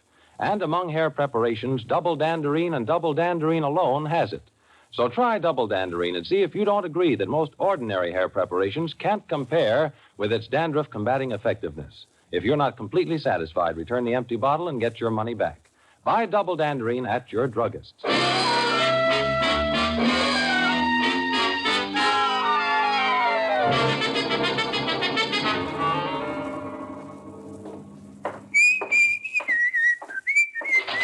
Johnny! Huh? Johnny, where are you going? Out. Got a date. With Nick? Is he trying to sell you that crazy scheme, too, like he did Ricky? Are you going to see Nick? Yeah. And his Franny? You're not going down to Nick's tonight. Get away from that door, Julie. You're staying here. This is one job you're not handling, see? Do you realize what you're up against? It's the FBI you're tangling with this time, and that's a sure ticket to a slab. And so is that Franny dame. That's my business. You might as well know this. She came between us before me and Ricky, and now it's all started all over. Oh, don't go. Please don't go. I want you to stay with me, Johnny. Julie, you mean that? Baby, that other dame wouldn't mean a thing to me. Come here, Julie. Come on, come closer. Let me kiss you. You haven't let me kiss you tonight. Oh, Ricky. Ricky. What did you say? I didn't mean it. You said Ricky. No. I'm Johnny. You're in my arms and you cry, Ricky. It just slipped out. You love him. You love a dead man. Sure, I should have guessed. You made me over. You made me look, walk, talk like him so you could have him again. No, please, you Johnny. You don't love me. You tried to dig up Ricky from the grave. No. Sure, it all adds up now. Johnny, think anything you want to, but don't go out that door tonight. You'll get killed. You afraid I'll get killed or that Ricky will die all over again? You couldn't stand that, could you? No, I couldn't stand it. Don't you see, Johnny? We're both the same. You don't want me. You know what you want. You want somebody you can cling to, somebody to take care of you, and I want Ricky. Don't say that! We met in front of a bank, Johnny, you and I, and we both wanted something. And we tried to get it, and it fell apart in our hands. Oh, take me in your arms. Hold on to me. Hold on to me tight. Oh, Ricky. Said it again. Oh, don't. I'm Johnny Broadman. I'm myself. You got that? The whole world, you got that? I don't need a woman to lean on. Not my mother, not Julie, not anybody. Get away from that door. I'm going. No, I won't let you. Where are you going, Julie? What are you doing at that window? Leave that shade alone. Keep away from there. Who are you signaling? You listen to me. I killed you once before, Ricky Wolf. And now you're going to die all over again. Who are you? Too late. There was a tip-off down the road. You're here, see? I would have given you one last chance. I was trying to. We could have both taken a powder, but that shade means you're here right now. Oh, you lousy... Think your way out of this, Ricky. You're going to die all over again. No! Oh, yeah. Wrong number, sister. This ain't Ricky. This is Johnny Broadman. Ricky. All right, there. Come on out, Ricky Wolf. The house is surrounded. Julie, what's this light? What's this searchlight they've thrown in here? Who is that? This is the FBI, Ricky. Get that light out of my eyes! What do you want with me?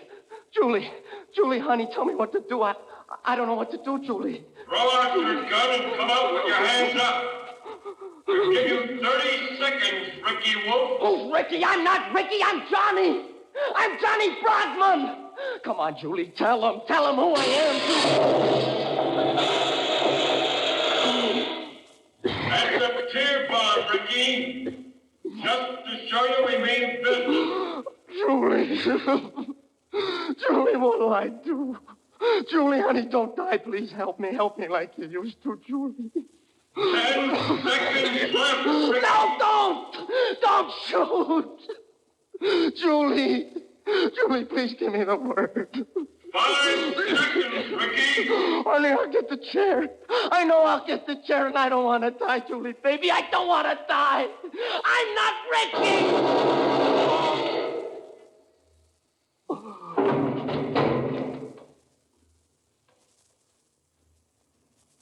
Julie, what do I do now?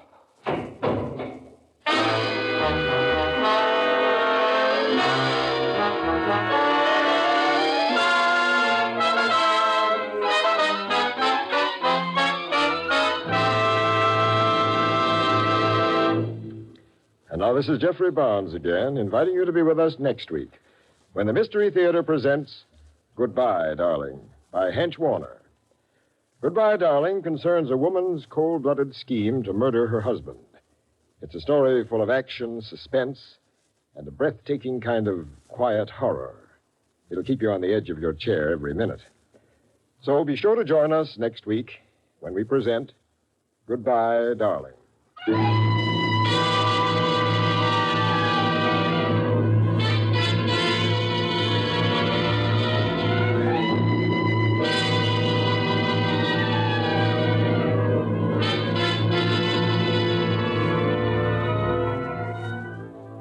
The original music for the Mystery Theater is composed and conducted by Alexander Sandler. Killer Come Back to Me was written by Ray Bradbury and adapted for radio by Joseph Ruskall. Richard Widmark and Alice Reinhardt were featured in tonight's program. This is Dan Seymour saying goodnight until next Friday at this same time when the Mystery Theater presents Goodbye, Darling.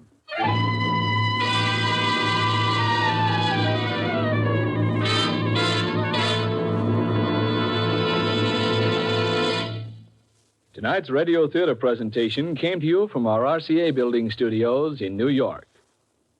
This is NBC, the National Broadcasting Company.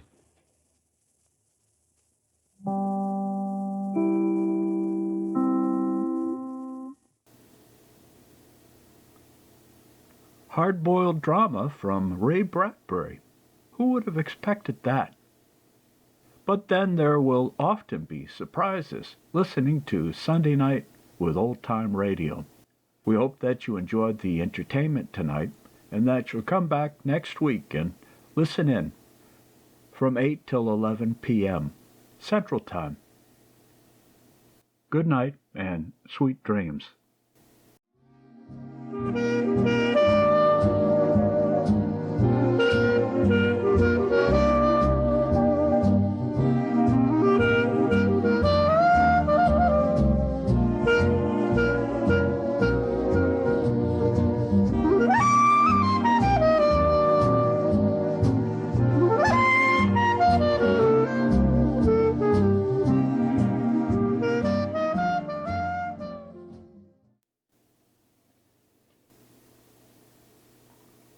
This broadcast has been a production of Lobato Studios, Sao Paulo, Brazil.